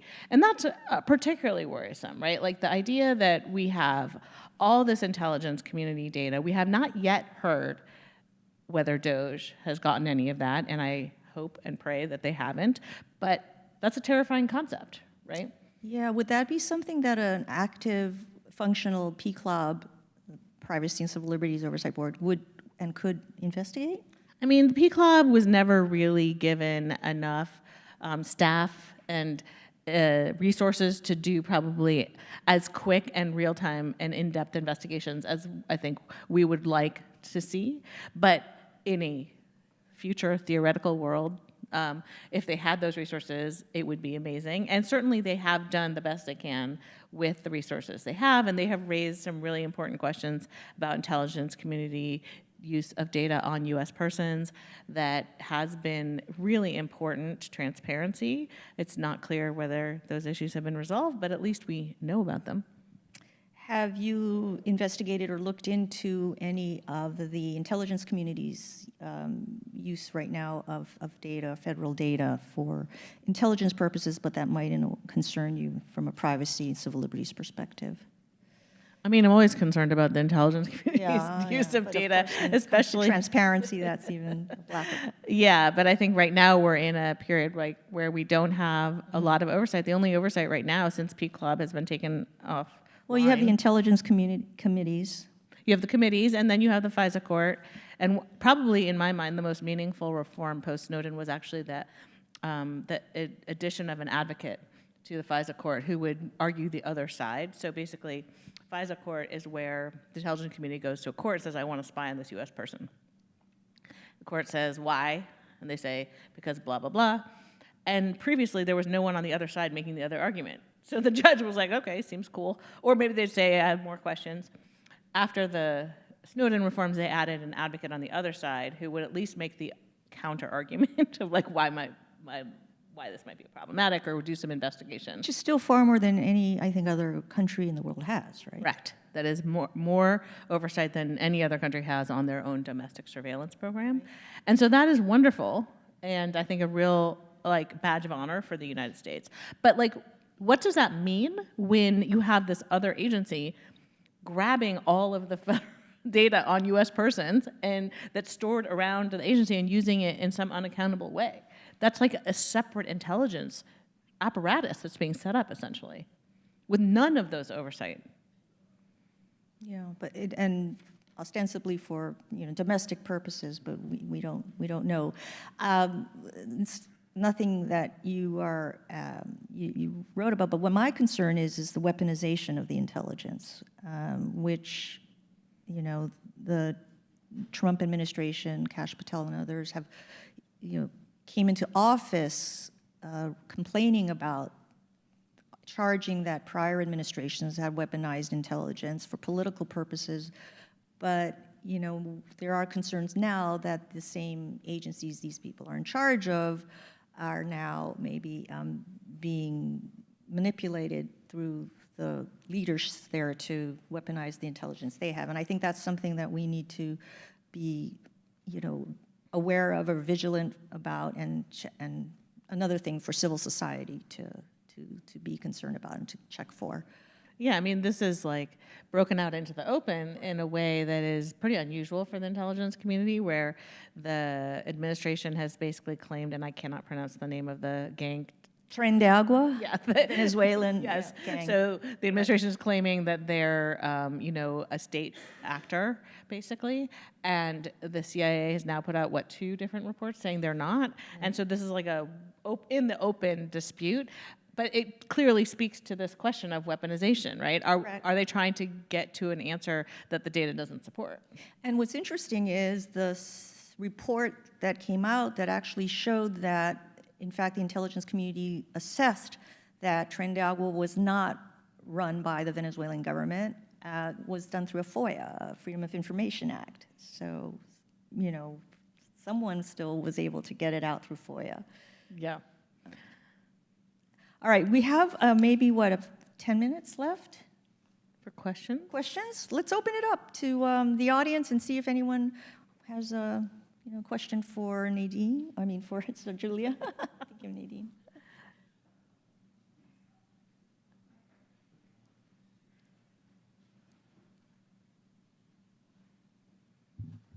I had a question about the Library of Congress. This seems to be the one area where Congress might be asserting some pushback on the administration, but I guess two questions that relate to this.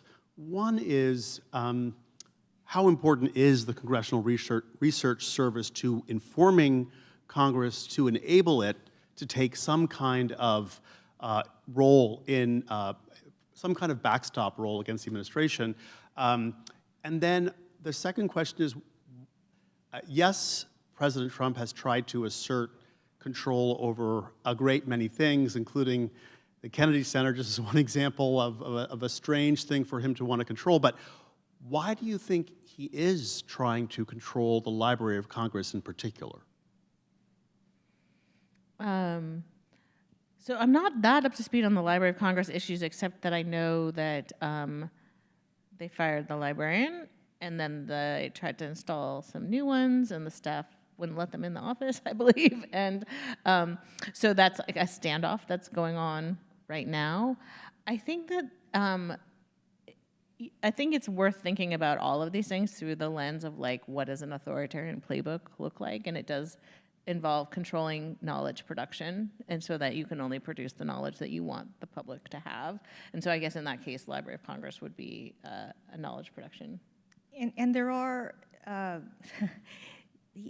administration has also been dismissing people who were placed in their positions by the prior administration, by the Biden administration, which seems to be a major count against the person. The so-called holdovers, that you're seeing that happen across the government, whether it's at the National Security Council, NSC, in the military, Library of Congress.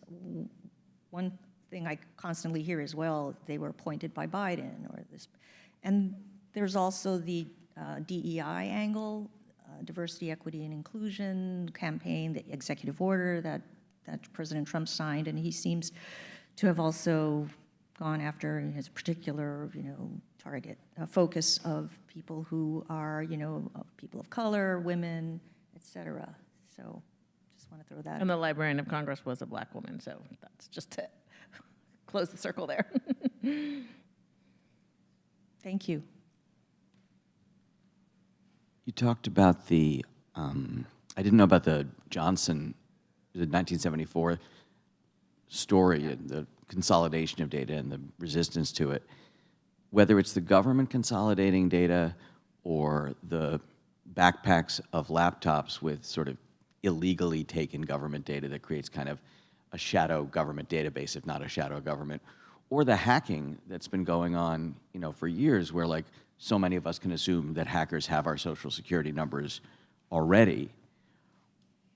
Does this become a conversation less about protecting the data and more about sort of safeguarding against the uses? Is there a distinction there that matters as a legal surface?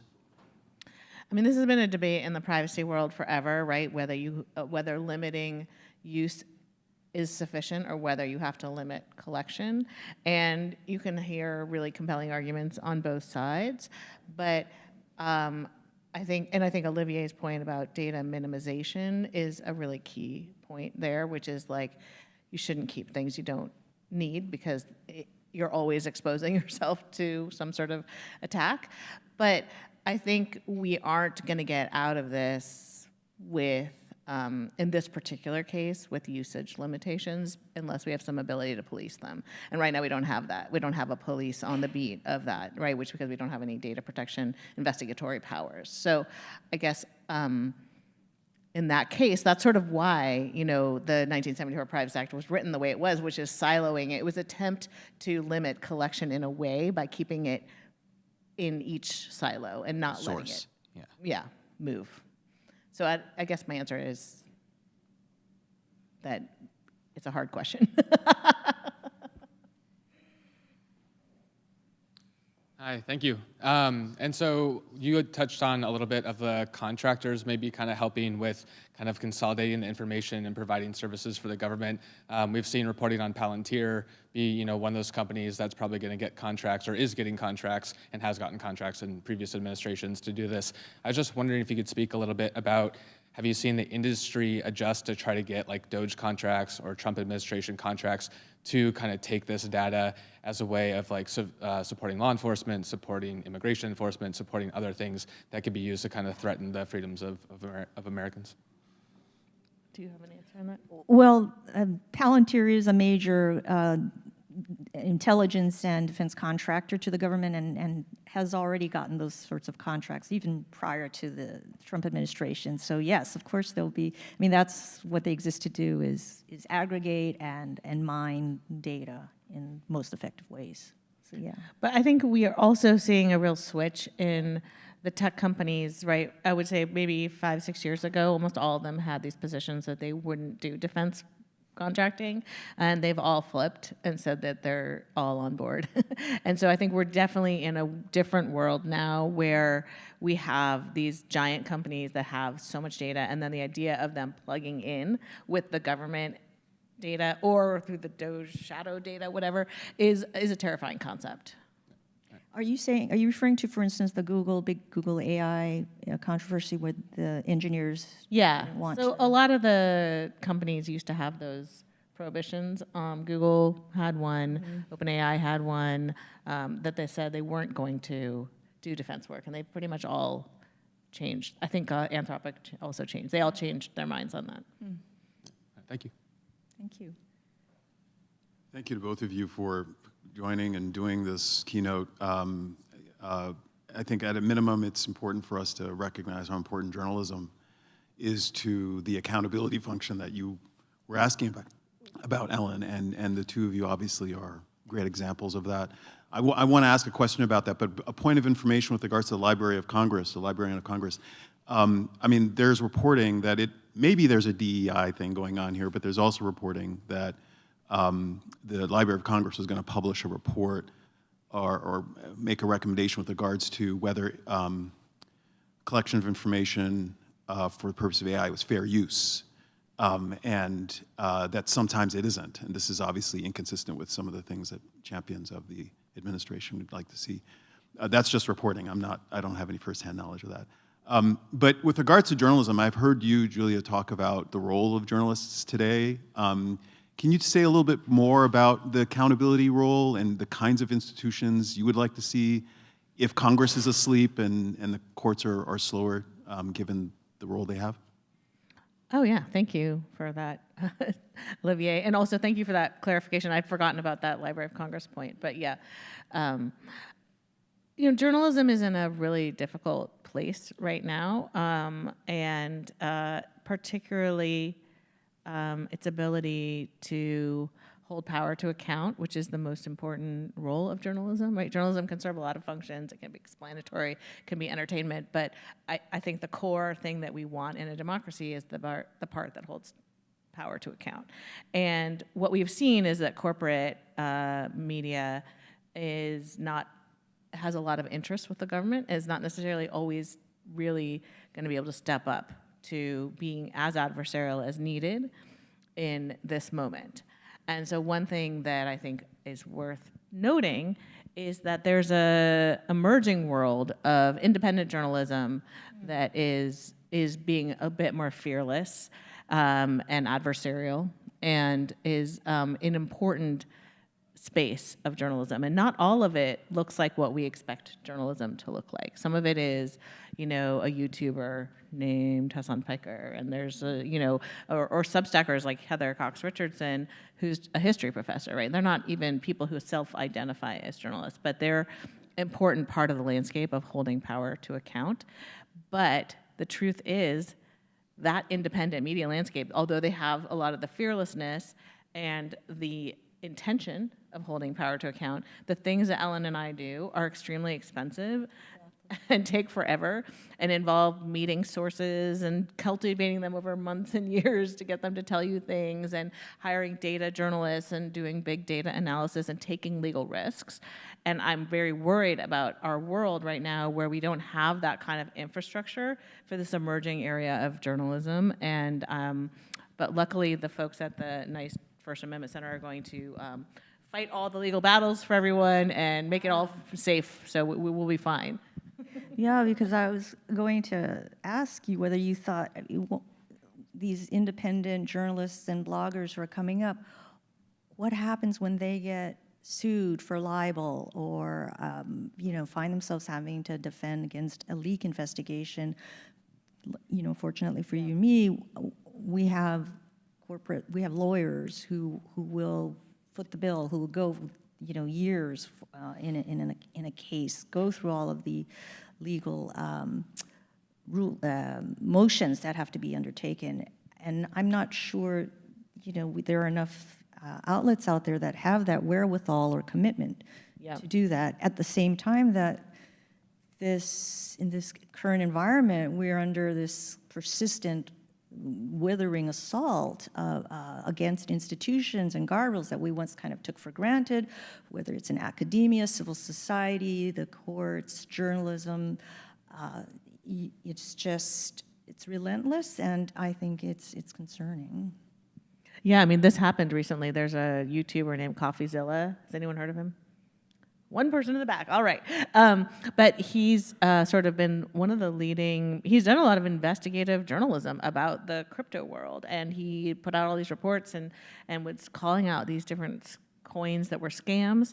And then one of the coin operators, another YouTuber, sued him for defamation, and he's involved in this very lengthy debate, and it turns out that he thought he had media liability insurance but hadn't negotiated well, so they claimed they didn't have to cover this. And the kinds of things that happen when you don't have that big institutional protection and you don't have the Washington Post lawyers negotiating the insurance for you.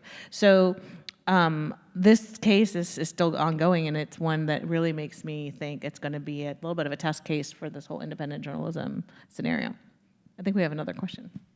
Yeah, sorry, that was probably a great note to end on, but I do have a question. I'm just putting a finer point on a previous question and thinking about this Doge kind of master database and backpacks full of laptops.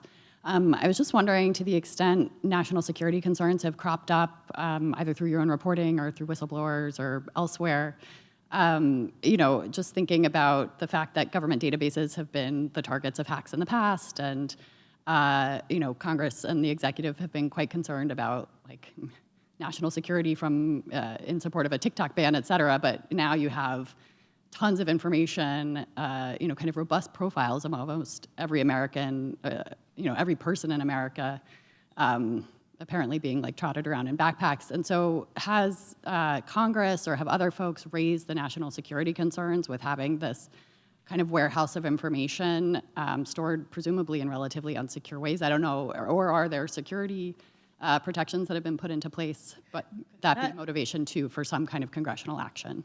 There has been those concerns raised, and I think in my mind, this is such a great opportunity for the privacy and national security community who have always been at odds with each other to finally be on the same side. So like, this is the moment, because actually all of this data being in this unsecure way is a huge national security vulnerability. And one of the lessons I feel like that came from the Snowden revelations, if you really zoomed out fully from it, was that really what Snowden was showing was how much we had invested in national security on offense and how little we had invested in defense. And I think we're seeing that play out right now, right, where we don't have a lot of defense built in to protecting American data. We just had a whole bunch of effort on grabbing everyone else's data. And so I think it's a wake-up call. I would like it to be a wake-up call. Has anyone woken up? I'm not sure. Good point. And the defenses that the government has tried to build and put into place are again being, eroded, dismantled. You're seeing people being let go at DHS, Cybersecurity Information Security Agency, CISA, at the NSA, Cyber Command. So it ought to be a moment for a wake-up call, because in fact this is a big national security risk. All right, I guess we're at time, and it's now, is it lunch, folks? One more panel, sorry, okay. No food for you. Well, thank you everyone for being with us, and thanks to Julia for this wonderful. Thank you, Ellen.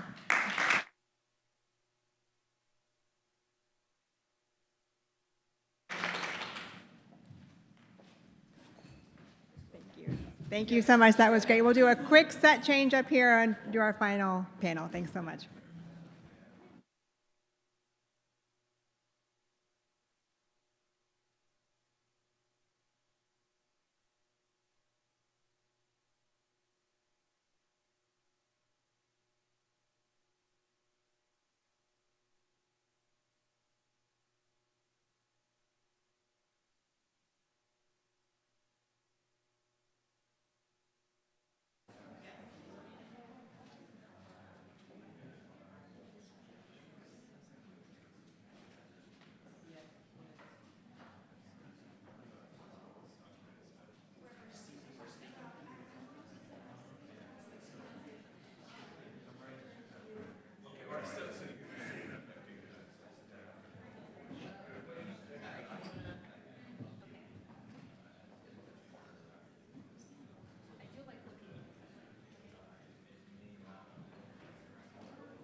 All right.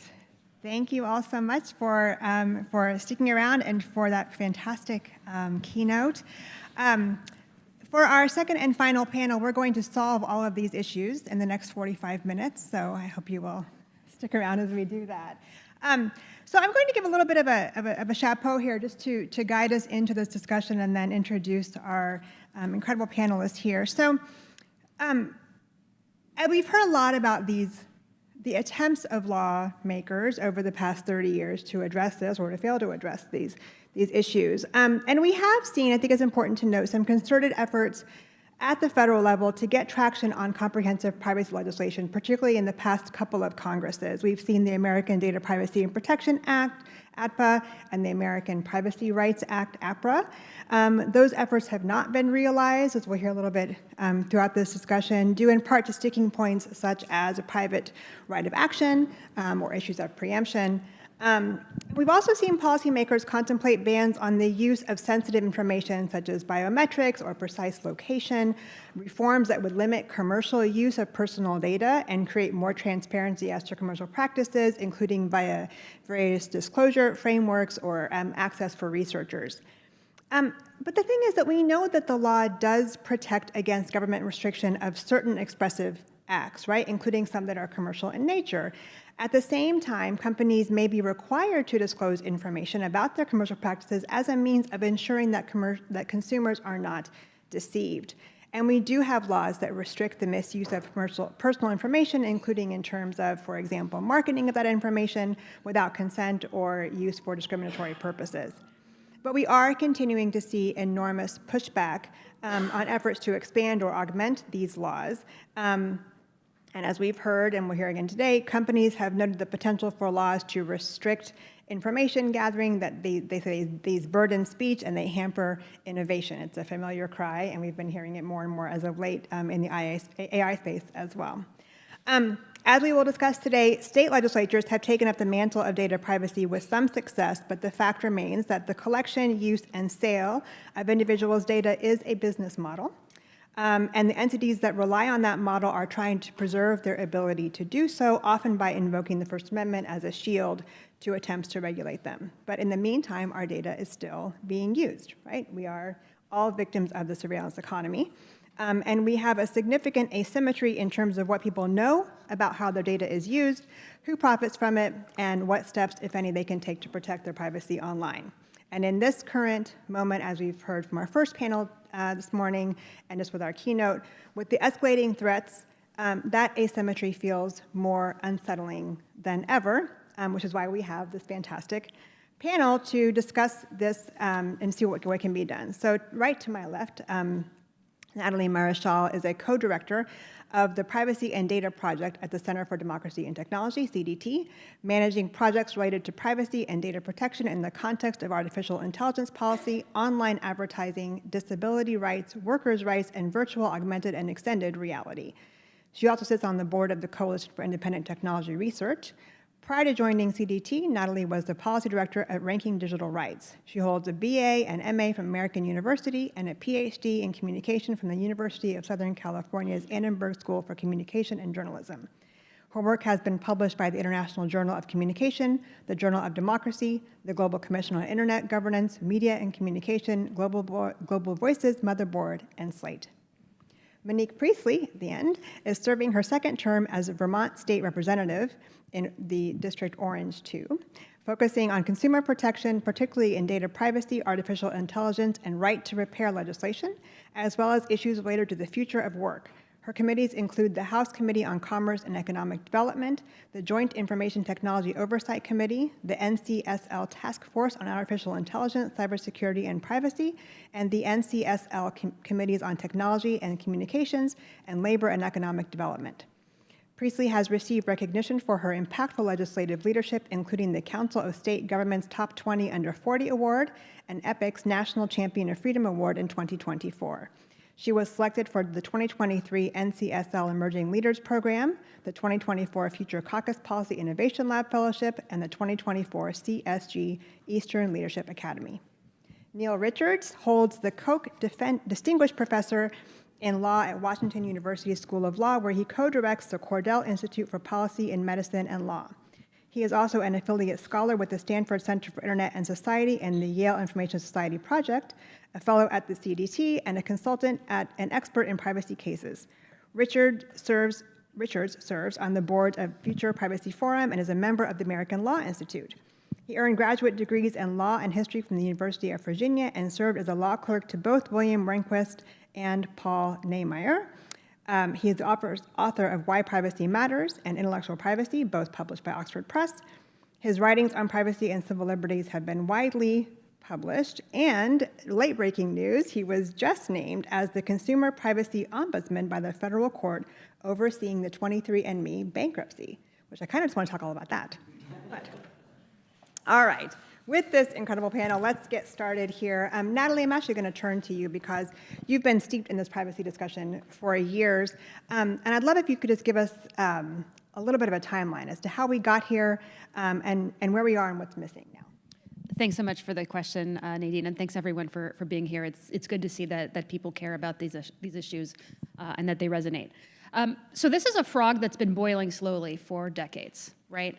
And I'll put this at the start of the boiling of us frogs here in the 1970s, when a confluence of both fears about rapidly increasing computerization, that was the term that was used at the time, and of course the Nixon administration's abuses of power, led people in Congress and elsewhere to realize, oh, we really got to get a grip on surveillance and collection and use and consolidation of information. And among other things, that's when the Privacy Act was passed, that, as was mentioned in the previous keynote, governs use and sharing of information within the federal government. But this is also when the fair information practices were developed, which don't have force of law, obviously here, of course, but have been the inspiration for GDPR and for a number of other, states' privacy statutes around the world. But the commercial collection and use of data was never really regulated outside of a few key sectors like education and healthcare. In the 1990s, of course, the Clinton administration very excited to see the commercial growth of the internet out of what was originally, as we all know, funded and developed by the federal government, right? But we also saw the crypto wars, the wars over encryption, the attempt to install the Clipper chip, lots of concerns about both, on one hand, preserving and expanding government access to information, notably for help and for use in intelligence and law enforcement investigations, but also privacy concerns around that. And so the crypto wars have never really gone away. We have periodic flare-ups, but at least for now, encryption is still legal, and that's a good thing, and that's very important for privacy. But nonetheless, conversations and concerns continue to grow throughout the 90s about, maybe we should put some guardrails around collection and use of data for commercial purposes.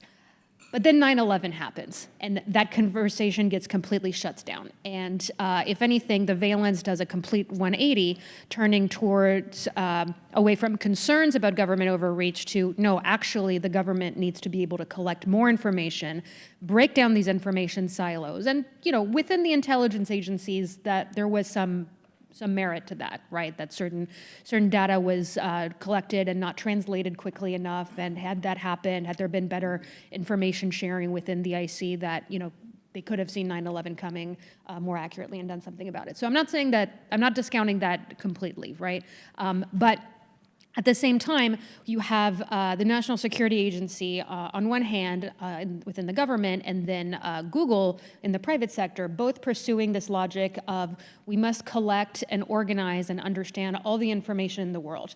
In one case, for the purpose of national security. In the other case, for the purpose of commercial success, both in terms of creating products that are useful to end users, and Google certainly has, but also to better inform targeted advertising that is still the main economic driver of big tech platforms today, whether it's Google, Meta, Amazon, TikTok, Microsoft, the list goes on, right? And so throughout the Bush and the Obama administrations, you have this deployment of a public-private partnership of information collection that is used, again, both for commercial gain of the companies doing most of the collecting, but also ensuring that there are pipelines, both legal and extra-legal, right, but from private sector collectors of information to federal and state and local, to an extent, users of this information, sometimes for, legitimate national security ends or law enforcement ends, right? And I'm differentiating between the legitimacy of the ends versus the legitimacy of the means, but also for much more disturbing reasons, right? And I think, looking around the room, I think we're all old enough that we remember the Bush and Obama years, so I won't retrace that in detail. But looking back, what I really see stand out from the Obama years is a coziness with the tech industry. And this, of course, was the era of the Arab Spring and the color revolutions and all this optimism about kind of, you take this, you take some part of the world where maybe the rule of law and democracy and human rights are not great. You add the internet, you stir, and boom, you get democracy and human rights. Remember thinking that? Remember reading people who thought that? I think we're all past that point now. But that was really the ethos of the time. And so all concerns about privacy and data collection just got dismissed as like, oh, you're just being paranoid. Look at all the great things that are being done with data. Obama won, the received wisdom at the time was that Obama won in 2008 because he used the power of targeted advertising and social media content distribution to reach voters in new ways. We're never going to know, it's hard to argue against, it's hard to argue for a counterfactual here. I don't know, but what I do know is that at the time, people were already saying like, okay, well, you're happy that that this happened because you're glad Obama's president, but what happens when somebody who is not committed to democracy and rule of law and human rights, and I'm not defending Obama's record on every point here, but I do think the commitment is genuine. What happens when somebody who wants to use these tools for reasons that you disagree with or that threaten our rights and liberties? And I think we have seen that happen.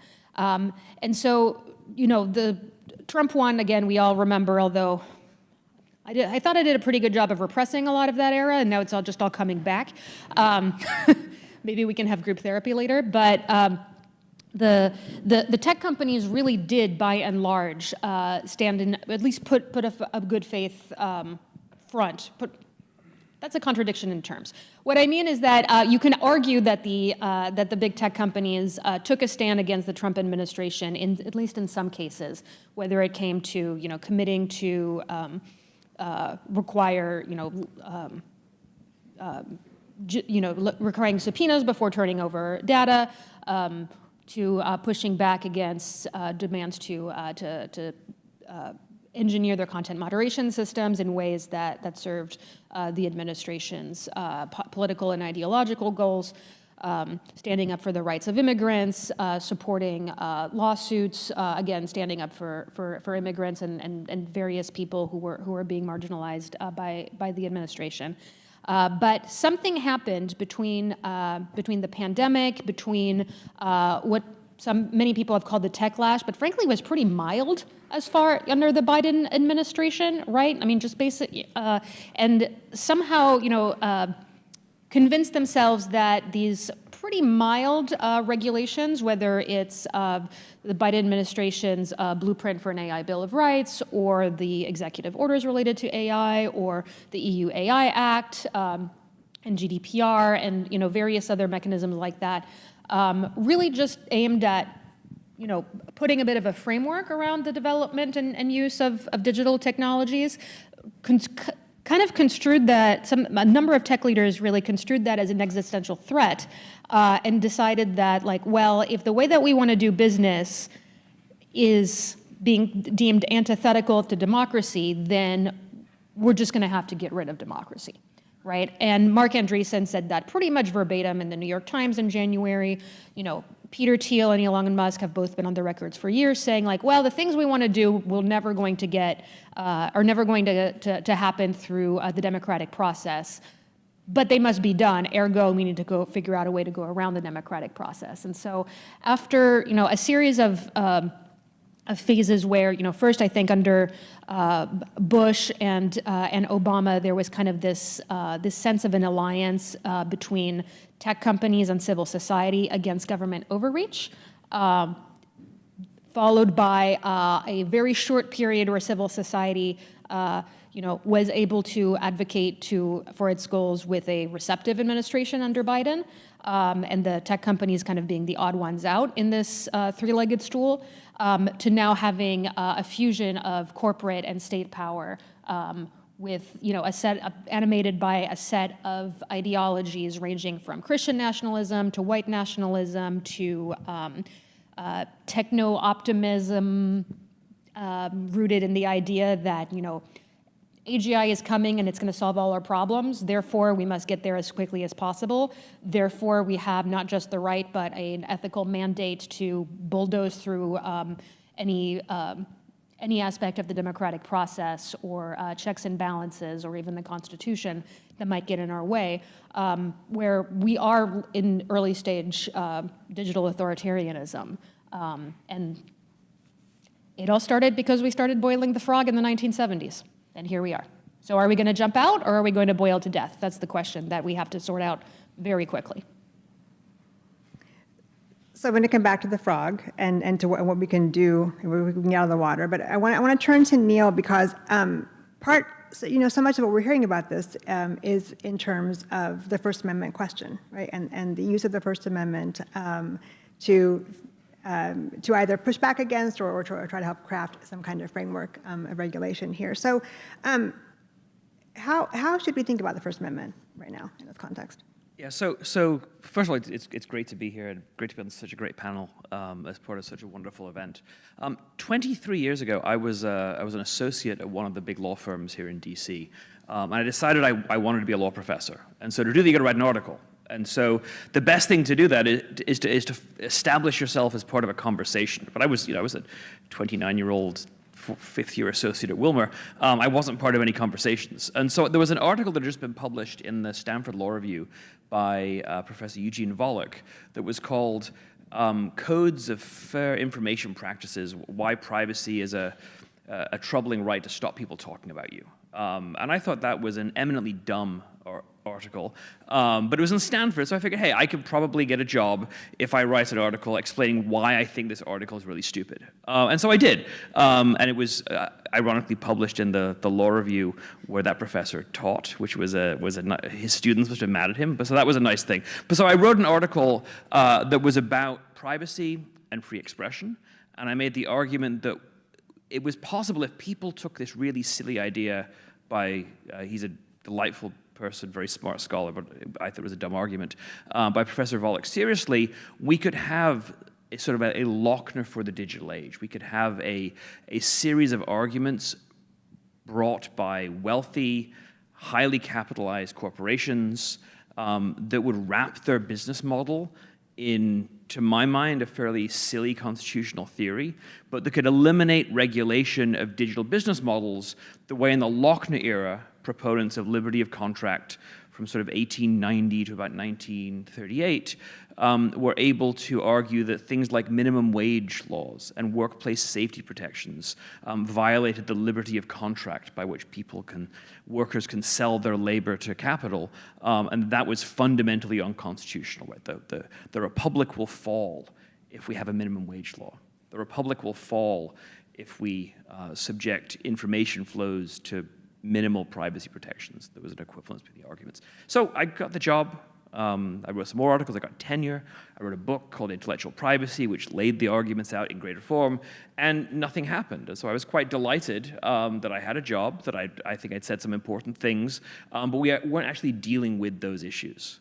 We're dealing with those issues. What was a sort of an academic fear 23 years ago actually is, through litigation by entities like NetChoice and some of the other technology companies, a real fear that if we have a reading of the First Amendment, that privacy equals censorship, that reasonable regulation to remedy undeniable harm and psychological injury in the content moderation space equals censorship, that we will have no meaningful regulation of information flows, of the digital age, of platforms. Again, circumventing democracy, because the First Amendment, if it applies, means it's taken off the table as a political legislative solution. So I want to just offer 3 basic points to make this explicit. First, and this is sort of the argument in Intellectual Privacy, the book,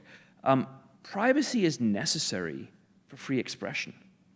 If we believe in democracy, if we believe in free expression, if we believe in the marketplace of ideas, it's necessary for us to have something interesting to say, something novel to say.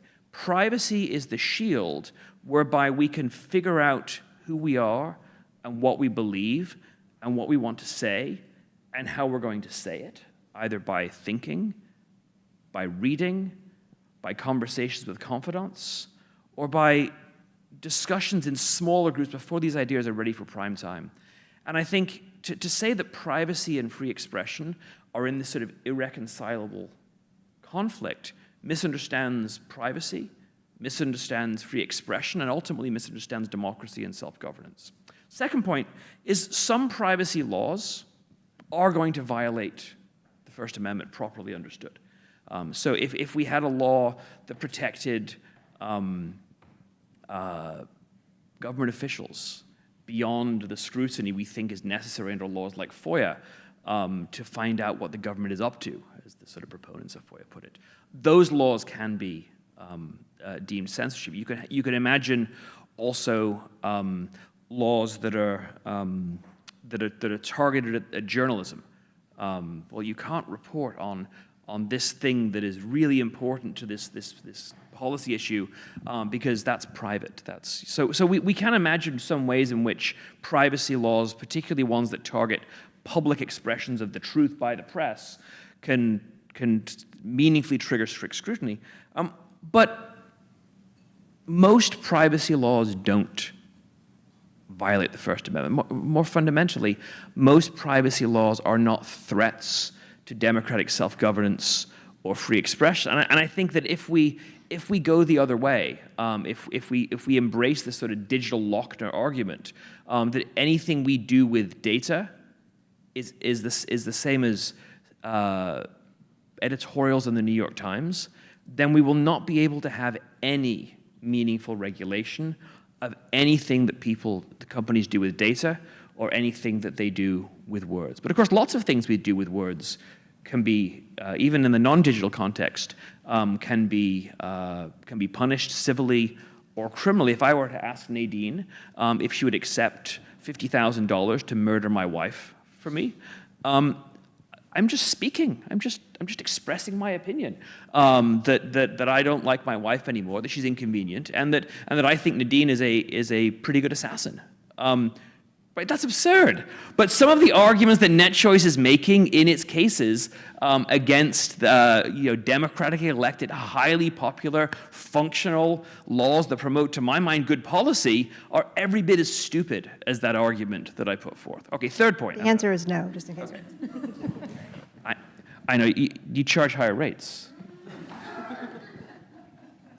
I don't know what the going rate for an assassin is. It's a hypothetical. Okay, so the third point, though, is sort of if we realize first that privacy is essential to democracy and to political freedom. Second, that the First Amendment should not be a meaningful obstacle to laws, to privacy laws of the sort that Representative Priestley is advocating for in Vermont and we've been talking about today. What should we do? What sorts of laws should we have? I think it's interesting. We talked a lot about the Privacy Act of 1974 today.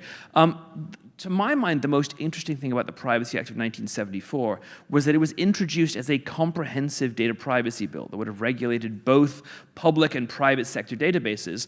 And the private sector database part of the Privacy Act of 1974 was eliminated by lobbying by the direct mail industry, the junk mail people. Like, they are the ones who killed America being the first country in the world to have a comprehensive privacy law, which would have been 20 years before the Data Protection Directive in Europe, which would have been 51 years ago, 52 years ago.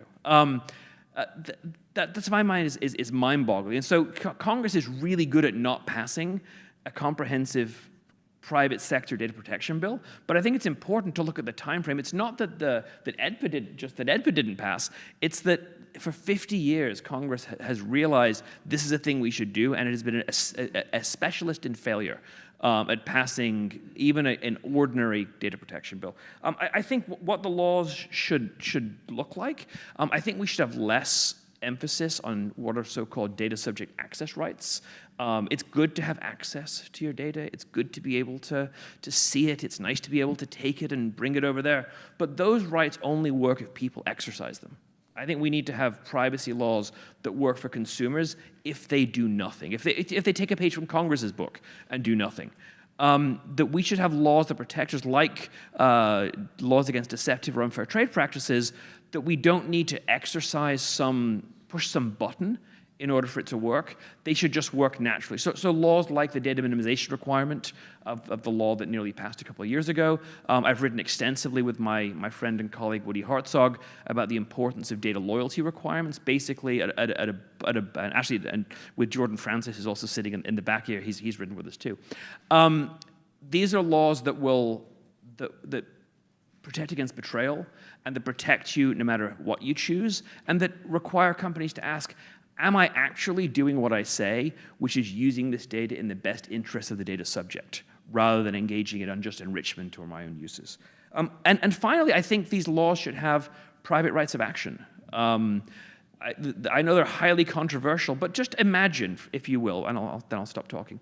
Imagine a crazy world in which we had something called a law, and that if that law were violated, people would be able to go to courts to get the court to declare that the law that was violated that harmed them should get them some remedy. I mean, maybe I'm just old-fashioned that I think, Marbury versus Madison, for every right there's a remedy. If we're talking about rights and we're talking about consumer rights, well, maybe we should have mechanisms by which consumers can actually put those, vindicate those rights. It reminds me of one of the comments earlier that someone said that, well, I think it might have been Planned Parenthood actually, apocryphally said, we don't like the law because we don't like compliance. Well, that's like just like saying we don't like the law because we don't like law. So I do think that private rights of action have been controversial, but I think that's because private rights of action create meaningful incentives to actually follow the law. And that's really what's controversial here, is that companies don't want law, they don't want to follow the law, they don't want it to be meaningfully burdensome upon them if they break it. And if the laws get passed, and they don't like them, they're advancing spurious First Amendment arguments to try and take reasonable digital policy that protects people entirely outside of the sphere of democratic self-governance. And that's a threat to democracy, too. Thank you. And actually, the private right of action is a great segue to Monique, because some of the laws on which you've worked have a private right of action. You've maintained those. If you can share with us, what has motivated you to focus so much of your legislative effort toward transparency, toward privacy, and share with us where things stand in Vermont now? Yeah, awesome. Thank you for having me. I just want to keep listening, honestly, to everybody. This is awesome. I guess to give a little bit of background into leading up to the State House. So I never planned on being in politics. I was raised in a house that was very much independent, very much like politicians are. Slimy, and I carried that with me, honestly. My entire kind of career has been in tech, so anything from network administration and hardware and computers, and then customer support, and then into product management and project management and implementations and integrations with payment systems and all the kind of stuff, web design. And then, at a certain point, it was being in the middle of trying to be a liaison between all of those different kind of like teams trying to navigate solutions to business problems. On the kind of all of my otherwise like time off of work has always been, I grew up in a house, again, that was like very much you have to give back to your community with whatever resources you have. And my family was very poor, so it was like our time. And so that was like, volunteering at the library and the church, and I carried that with me. And so when I came back from grad school, I was really just like the young person in town who moved back, who was like, be on our library board, be on the Chamber of Commerce, be on the healthcare clinic board, be on, conservation board, and all the boards. And those started started out kind of locally and then regionally and then statewide. And my brain tends to pattern recognize and work in kind of like networks and very much is centered around people. So in each of those kind of like instances, I was recognizing, I would be on nonprofit boards where they were at the same time multiple organizations that were serving the same people for the same cause, fighting for the same money, and then not talking to each other. So those are two like halves of my brain that are coming in. And at one point, the rep at the time, my state rep, wanted to run for Secretary of State, and she basically was like, "You're up, your turn." So then I ran. And I was coming into the space, one, very cautious about being a politician because I was like, my integrity means everything to me. I don't want to lose that. And then also like the service mindset.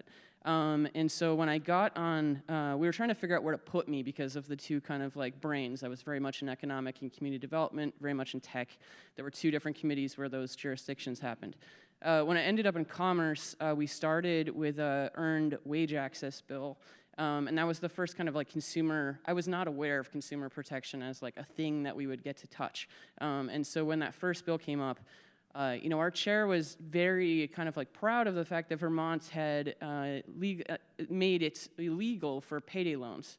But when we were looking at these bills, I was like, wait a second, guys, like this is just a digital version of the payday loans. I really don't understand what we're talking about here.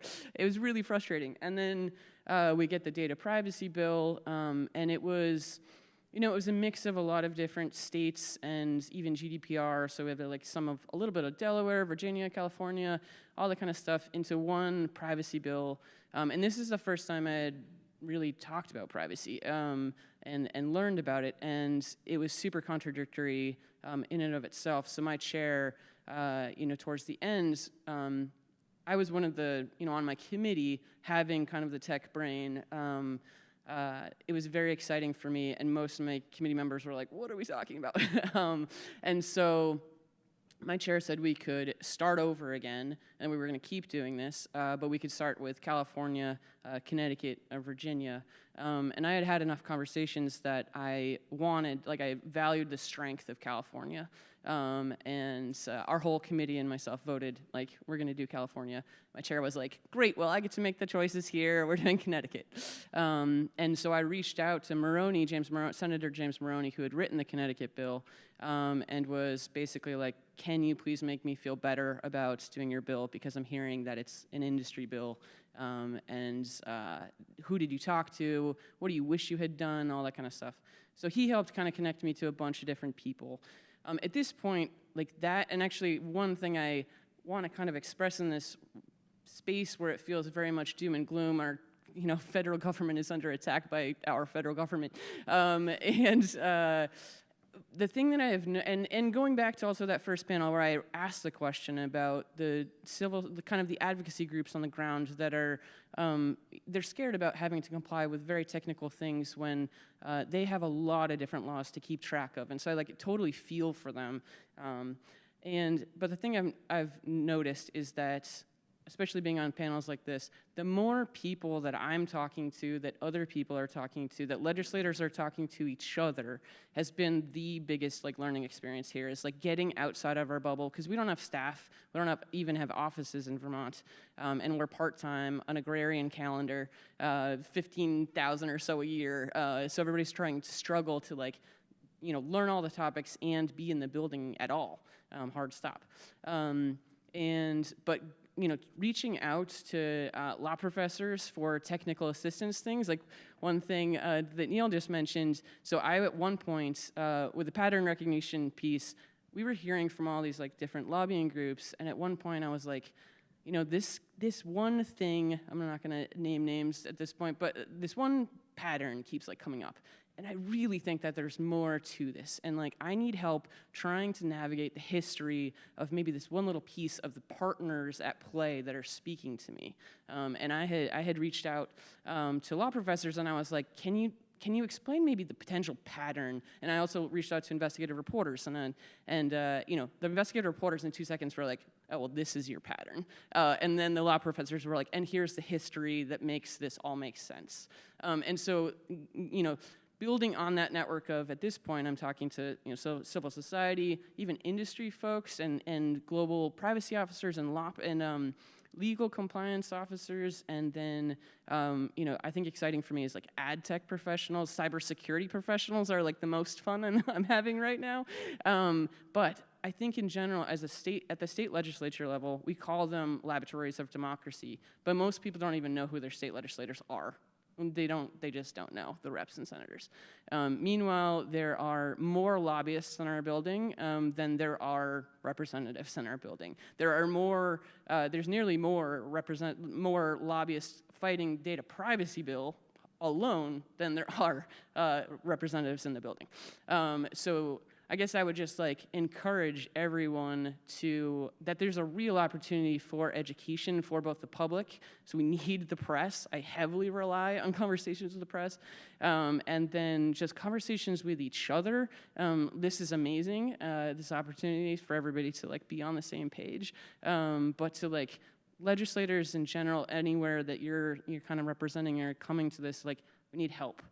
Because we can't learn it all, we can't know it all, we can't even know or who to trust or who not to trust in the spaces. I guess, yeah, I'll stop there. Great. Thank you so much. You know, it's time is already flying, and I have so many questions, and I know people have an audience of questions as well. So I want to come back to Neil and Natalie. You know, it seems like the failures that you've discussed in terms of this, the lack of comprehensive privacy legislation focused on the private, private industry at the federal level has really contributed to the dangerous moment we're in now that we heard about from our first panel in our keynote and some of the issues you've both raised, and whether that's looking at the kind of a Lochner era type effort or the inconvenience of democracy, as you've talked about with respect to some of these tech giants. How can we flip the narrative here? Because so much of what we're hearing about is, well, we have to be allowed to innovate. We have to be allowed to win great power competition. We have to be allowed to ensure that America is the beacon in terms of tech. And if that means that there will be some slip-ups along the way, and if that means that there are some inconveniences for folks, then it's all worth it in this bigger picture. So how can we flip that narrative and really get lawmakers to see this other side of things? Well, innovation is bullshit, and by that I mean, of course, Harry Frankfurt's famous 1989 essay on bullshit, which is words that are expressed without any regard for their truthfulness. The outputs of generative AI are also bullshit under that definition as well. What I mean by this is that we need to stop saying the word innovation. It is a self-serving, self-contained, selective ideology that emphasizes only the things that tech companies think are good and none of the things that tech companies think are bad. Innovation is described only as the positive story. Right? But surely technology could do bad things like AI-enabled hacking or misinformation or the undermining of the business model of journalists through surveillance-based advertising. That's innovative too, right? The targeted advertising, surveillance-based advertising business model is innovation. It stinks. It's terrible. It makes a lot of money. And so I think we need to stop treating, and I talk about this, there's a longer rant in my second book, Why Privacy Matters, about innovation.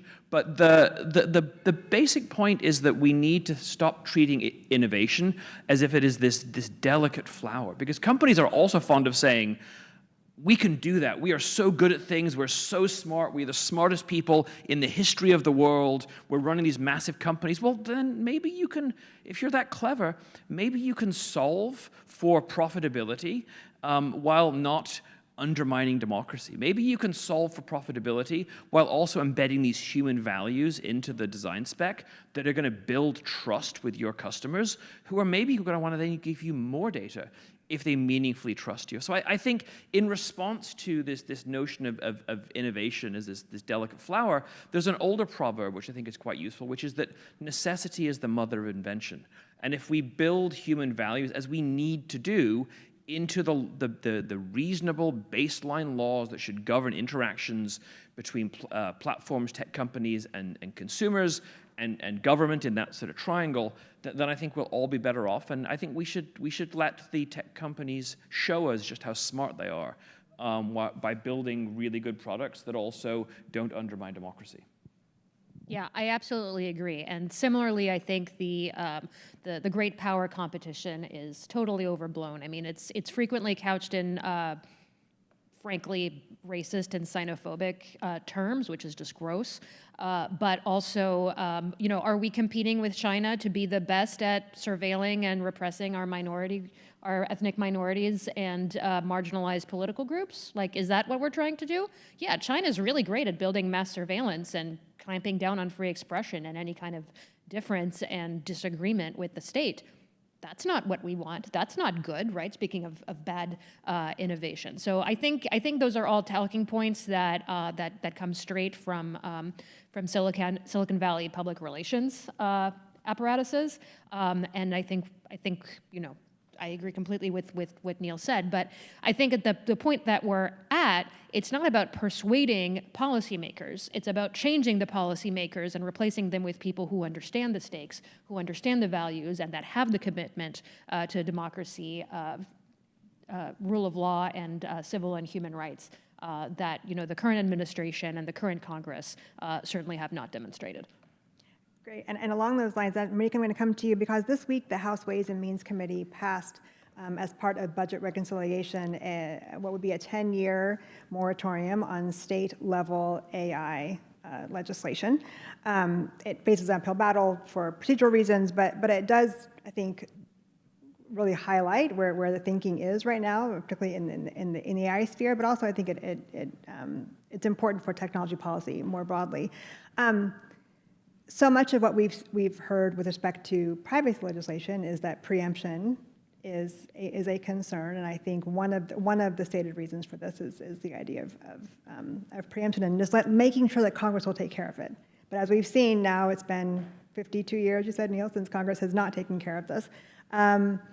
What does this tell you from your perspective as a state legislator? What does this type of action on the part of Congress, even though it's in a different related sphere, tell you about where Congress is headed on these issues, and how does it make you think about your work? So I mean, I think it shows their hand, right? Like Congress has been failing to do anything, and I can only think that it's largely due to lobbying efforts, because we're seeing that crushing us at the state level. But at the state level, like we can, I saw with the privacy work, like going into that building, generally. We're told by lobbyists that like what the states do, like can't really actually effectively do anything. We heard from the public that like Vermont is just a tiny little state and it can't really, affect change. And when you're thinking about policy, you should only be focused on your specific state. And then I saw like with the fact that just learning all of this, saw that the choice of words that we do at a very independent level, the commas, all that kind of stuff that we choose to do in Vermont or Connecticut chooses to do in theirs is then a tool that either advocates will get us to try to copy to be more protective, or industry will get us to copy to be less protective. And so that everything that we do at the state level actually can have a massive impact nationally as setting a precedent, or continuing a precedent, or stopping a precedent, or even nationally or internationally in some cases. And so I think, what I saw online this summer as far as the job market goes, I've been trying to work on finding something, and I watched the number of jobs for state level policy and government affairs. People just explode. And I noticed that in the building too. I feel like firms tripled in size. A number of people left their lobbying firms to go and contract to, get 6 clients themselves. So I really think they're showing that, one, they know we're all talking, and so we're all trying to improve and kind of like beat the lobbying across the states. And we're all trying to learn, we're all trying to talk to a variety of like independent businesses versus just hearing from big tech. And so I think they're showing that like it actually is a real threat for them to have state legislation that can actually interrupt the advertising market and everything else, like the innovation, all of that. So we have time for just a couple questions, so if people want to pop up to the microphone, that would be great, and or use the QR code. So let's go ahead and I'll take your first question. Hi, my name is Tess. I want to thank all of the panelists. You're so brilliant. I'm really excited. I want to hang out with all of you. So job well done. But synthesizing everything you said we definitely need new laws, but corporations don't want them, and many governments, state and federal, don't want to pass them. And then I know, Neil dug into, in fact, these governments and corporations are aligned in what many nerds call neo-reactionaryism or dark enlightenment, where the fall of democracy and the principles of fascism and racism are instrumental to the society they want to see. So that's like all very depressing, and it makes us seem like corporations and governments are just impassable. So given that framing, I wanted to ask any of you, each of you, because you have all mentioned it, what are solutions or advocacy or strategies that people in this room can do, civil society, media, those of us who aren't in government or connected to government? What can we do to push this needle forward? I mean, there were already suggestions, vote people, different people into office. What else can we do that we don't have to wait 6 months, 2 years, 4 years to do? Thanks. Put pressure on your local and federal electeds at every level that you can. Deluge them with phone calls. If you have the ability to show up in person, either at their local office or whatever way you can show up in the office of someone, show up. Go to protests. Numbers matter. It's really hard to balance, living your regular day-to-day life with your regular job and family commitments and so on with making phone calls, showing up to protests, keeping updated, et cetera, but it's really, really important. And the more we do it, the more each of us does it, the more the people around us see us do it, the more motivated they will be to do it, and the greater impact that we'll have. You can also vote with your money. It's very hard to commit to a boycott against a monopolist, and I'm referring to any number of companies here. You don't have to stick to the boycott perfectly for it to be useful. Right? Don't beat yourself up. Sometimes you just have to get that thing, and there's only one way to do it because that is what a monopolist is, right? So don't, you are not the reason why you can't find the thing anywhere but on that one website, right? But do what you can and keep showing up and motivate others to show up too. I'd love to add on to this. Let's have coffee. and I'm serious. I'm serious for anybody in this room. So a number of ways, like I think what I've seen as like a tool, like a way that I can help function is networking with as many of the brains as possible in all of these spaces, and even spaces that I'm not even thinking about. I just had, I try to follow as many people on LinkedIn just to learn. I've gotten so many bill ideas for next session just from looking at people complaining about things that are experts in the space, and then I message them and I'm like, how would you fix that thing that you just complained about? And then we have a call, and then it turns out there's actually a really elegant solution to address the root cause. But I would also just add on there, like, I never know the people who I'm going to interact with, which are then a fascinating addition to my own education, but then also to each other. Getting groups of people together who say, I had a data broker bill, and we were mentioning, that was mentioned earlier, just data broker regulation in general, and so many of I will get so many lobbyists talking points. You're going to kill innovation. You're going to kill the internet. You're going to kill cats and puppies. You're going to kill whatever. But then there's real arguments and red lines that are trying to push back. And in most cases, I don't know the answer. So then I'm going to groups of people and being like, I just was told this thing, or somebody in Massachusetts was just told this thing, or California. What do you guys think? And then multiple kind of active brain groups where I'm able to get that around. But then also when people people reach out to me all the time now, and they're like, well, I'm in Minnesota, and I'm seeing this thing, and I don't know who to talk to, I don't know what laws exist, and so then I'm connecting them to all the people that I'm connected with in a curated way where they don't have to sift through it.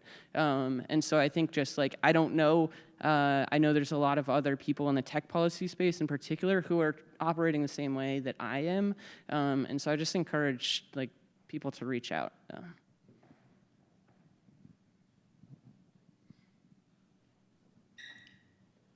Hi, thanks for this panel. My name is Sam, and I'm a PhD candidate at the University of Maryland. And I guess to the question of what else we can do, I want to add another word to law and policy, which is labor. So in higher ed, a lot of the response to the attempted dismantling of our industry has come from areas of really high union density. And I know that labor often struggles to sort of do collective bargaining for the common good, but I recently attended an event by the Association of American University Professors, where people were talking about, and very excited about, a local somewhere in Philadelphia that was working on basically getting provisions about data use and collection, and specifically related to AI, into their next contract bargaining session. So I'd like to ask all of you all, either what role do you see labor as playing currently in these consumer protection and data collection problems, and or what role should they have? Thank you. That's a really great question. Thank you. So I think a really good place to look for inspiration is the Screen Actors Guild and Writers Guild of America strikes a couple years ago, where a lot of the negotiations really centered on AI and under what circumstances studios could either use generative AI to develop scripts or to create either synthetic actors or synthetic lookalikes of actual people, and so on. And the concern there was both the devaluation of the human labor and artistry that goes into both writing and acting for the screen. And they were successful. They won some very important protections to ensure that their industry and their craft doesn't get completely eliminated but by AI. But that's one battle that's been won. It's certainly not the war. These will continue to come up in Hollywood contract negotiations, and as you say, it's coming up across industries. I think it's important for unions to be very, very aware and explicit that much of the AI First project is a labor devaluation and replacement project, and to push back against that. And I think that was a point that was emphasized at the meeting that you mentioned that happened last week. I also think they also have a role to play in educating their members and, by extension, the general public about these dynamics and why it's so important to think critically against proposals to replace human labor with AI, including when it's framed as augmenting human labor within AI, because sometimes that's not really what's going on, right?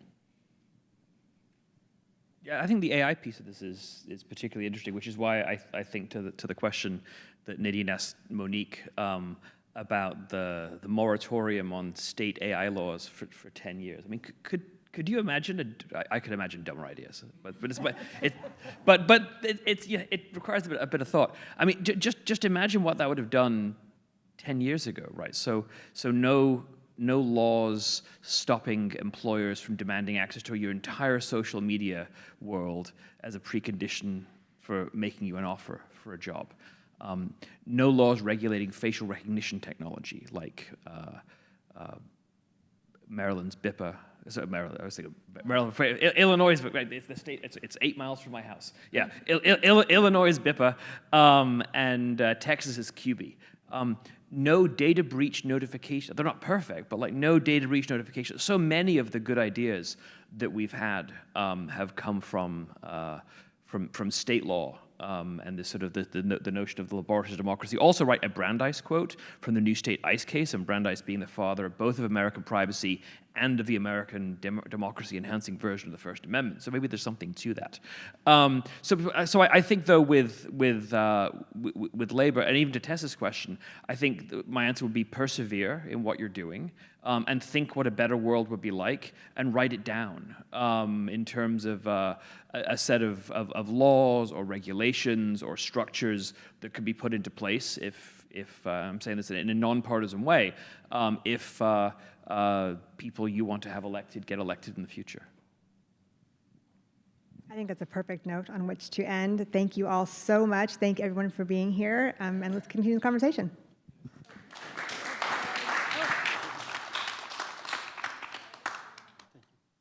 Love good encore.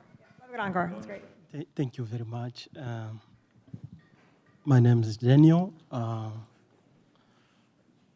I have like my small question, and the last one is about civil society organizations, especially in Africa, because I'm from Africa, seeing how they are really being victims of disinformation, and this is really being weaponed by government, which are taking advantage, because they know that most of the people, they don't have access on good information. And then people are really going through struggles and life difficult. For me, the question is, how could the international press organizations work together in order to help or to bring government, strong government and the policymakers to also have a watch on countries which are really going through several difficulties, and they are really out of control. Since the world now, we are seeing everything is changing at any time without any regulation. Thank you.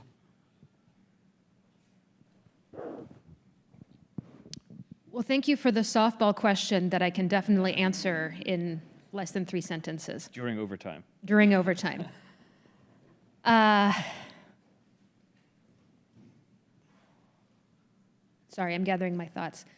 I think, you know, the three of us here, I'm not speaking for Nadine here, but you know, we focus on the American political system and the American problems. We really are living in a polycrisis here, but with the keen understanding that what happens here matters tremendously for the rest of the world.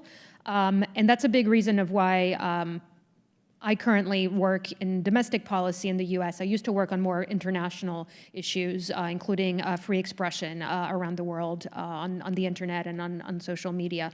But I shifted to working on domestic policy because I think the problems that the modern online information ecosystem is both creating and exacerbating started here, and they're not going to be solved unless we solve them here.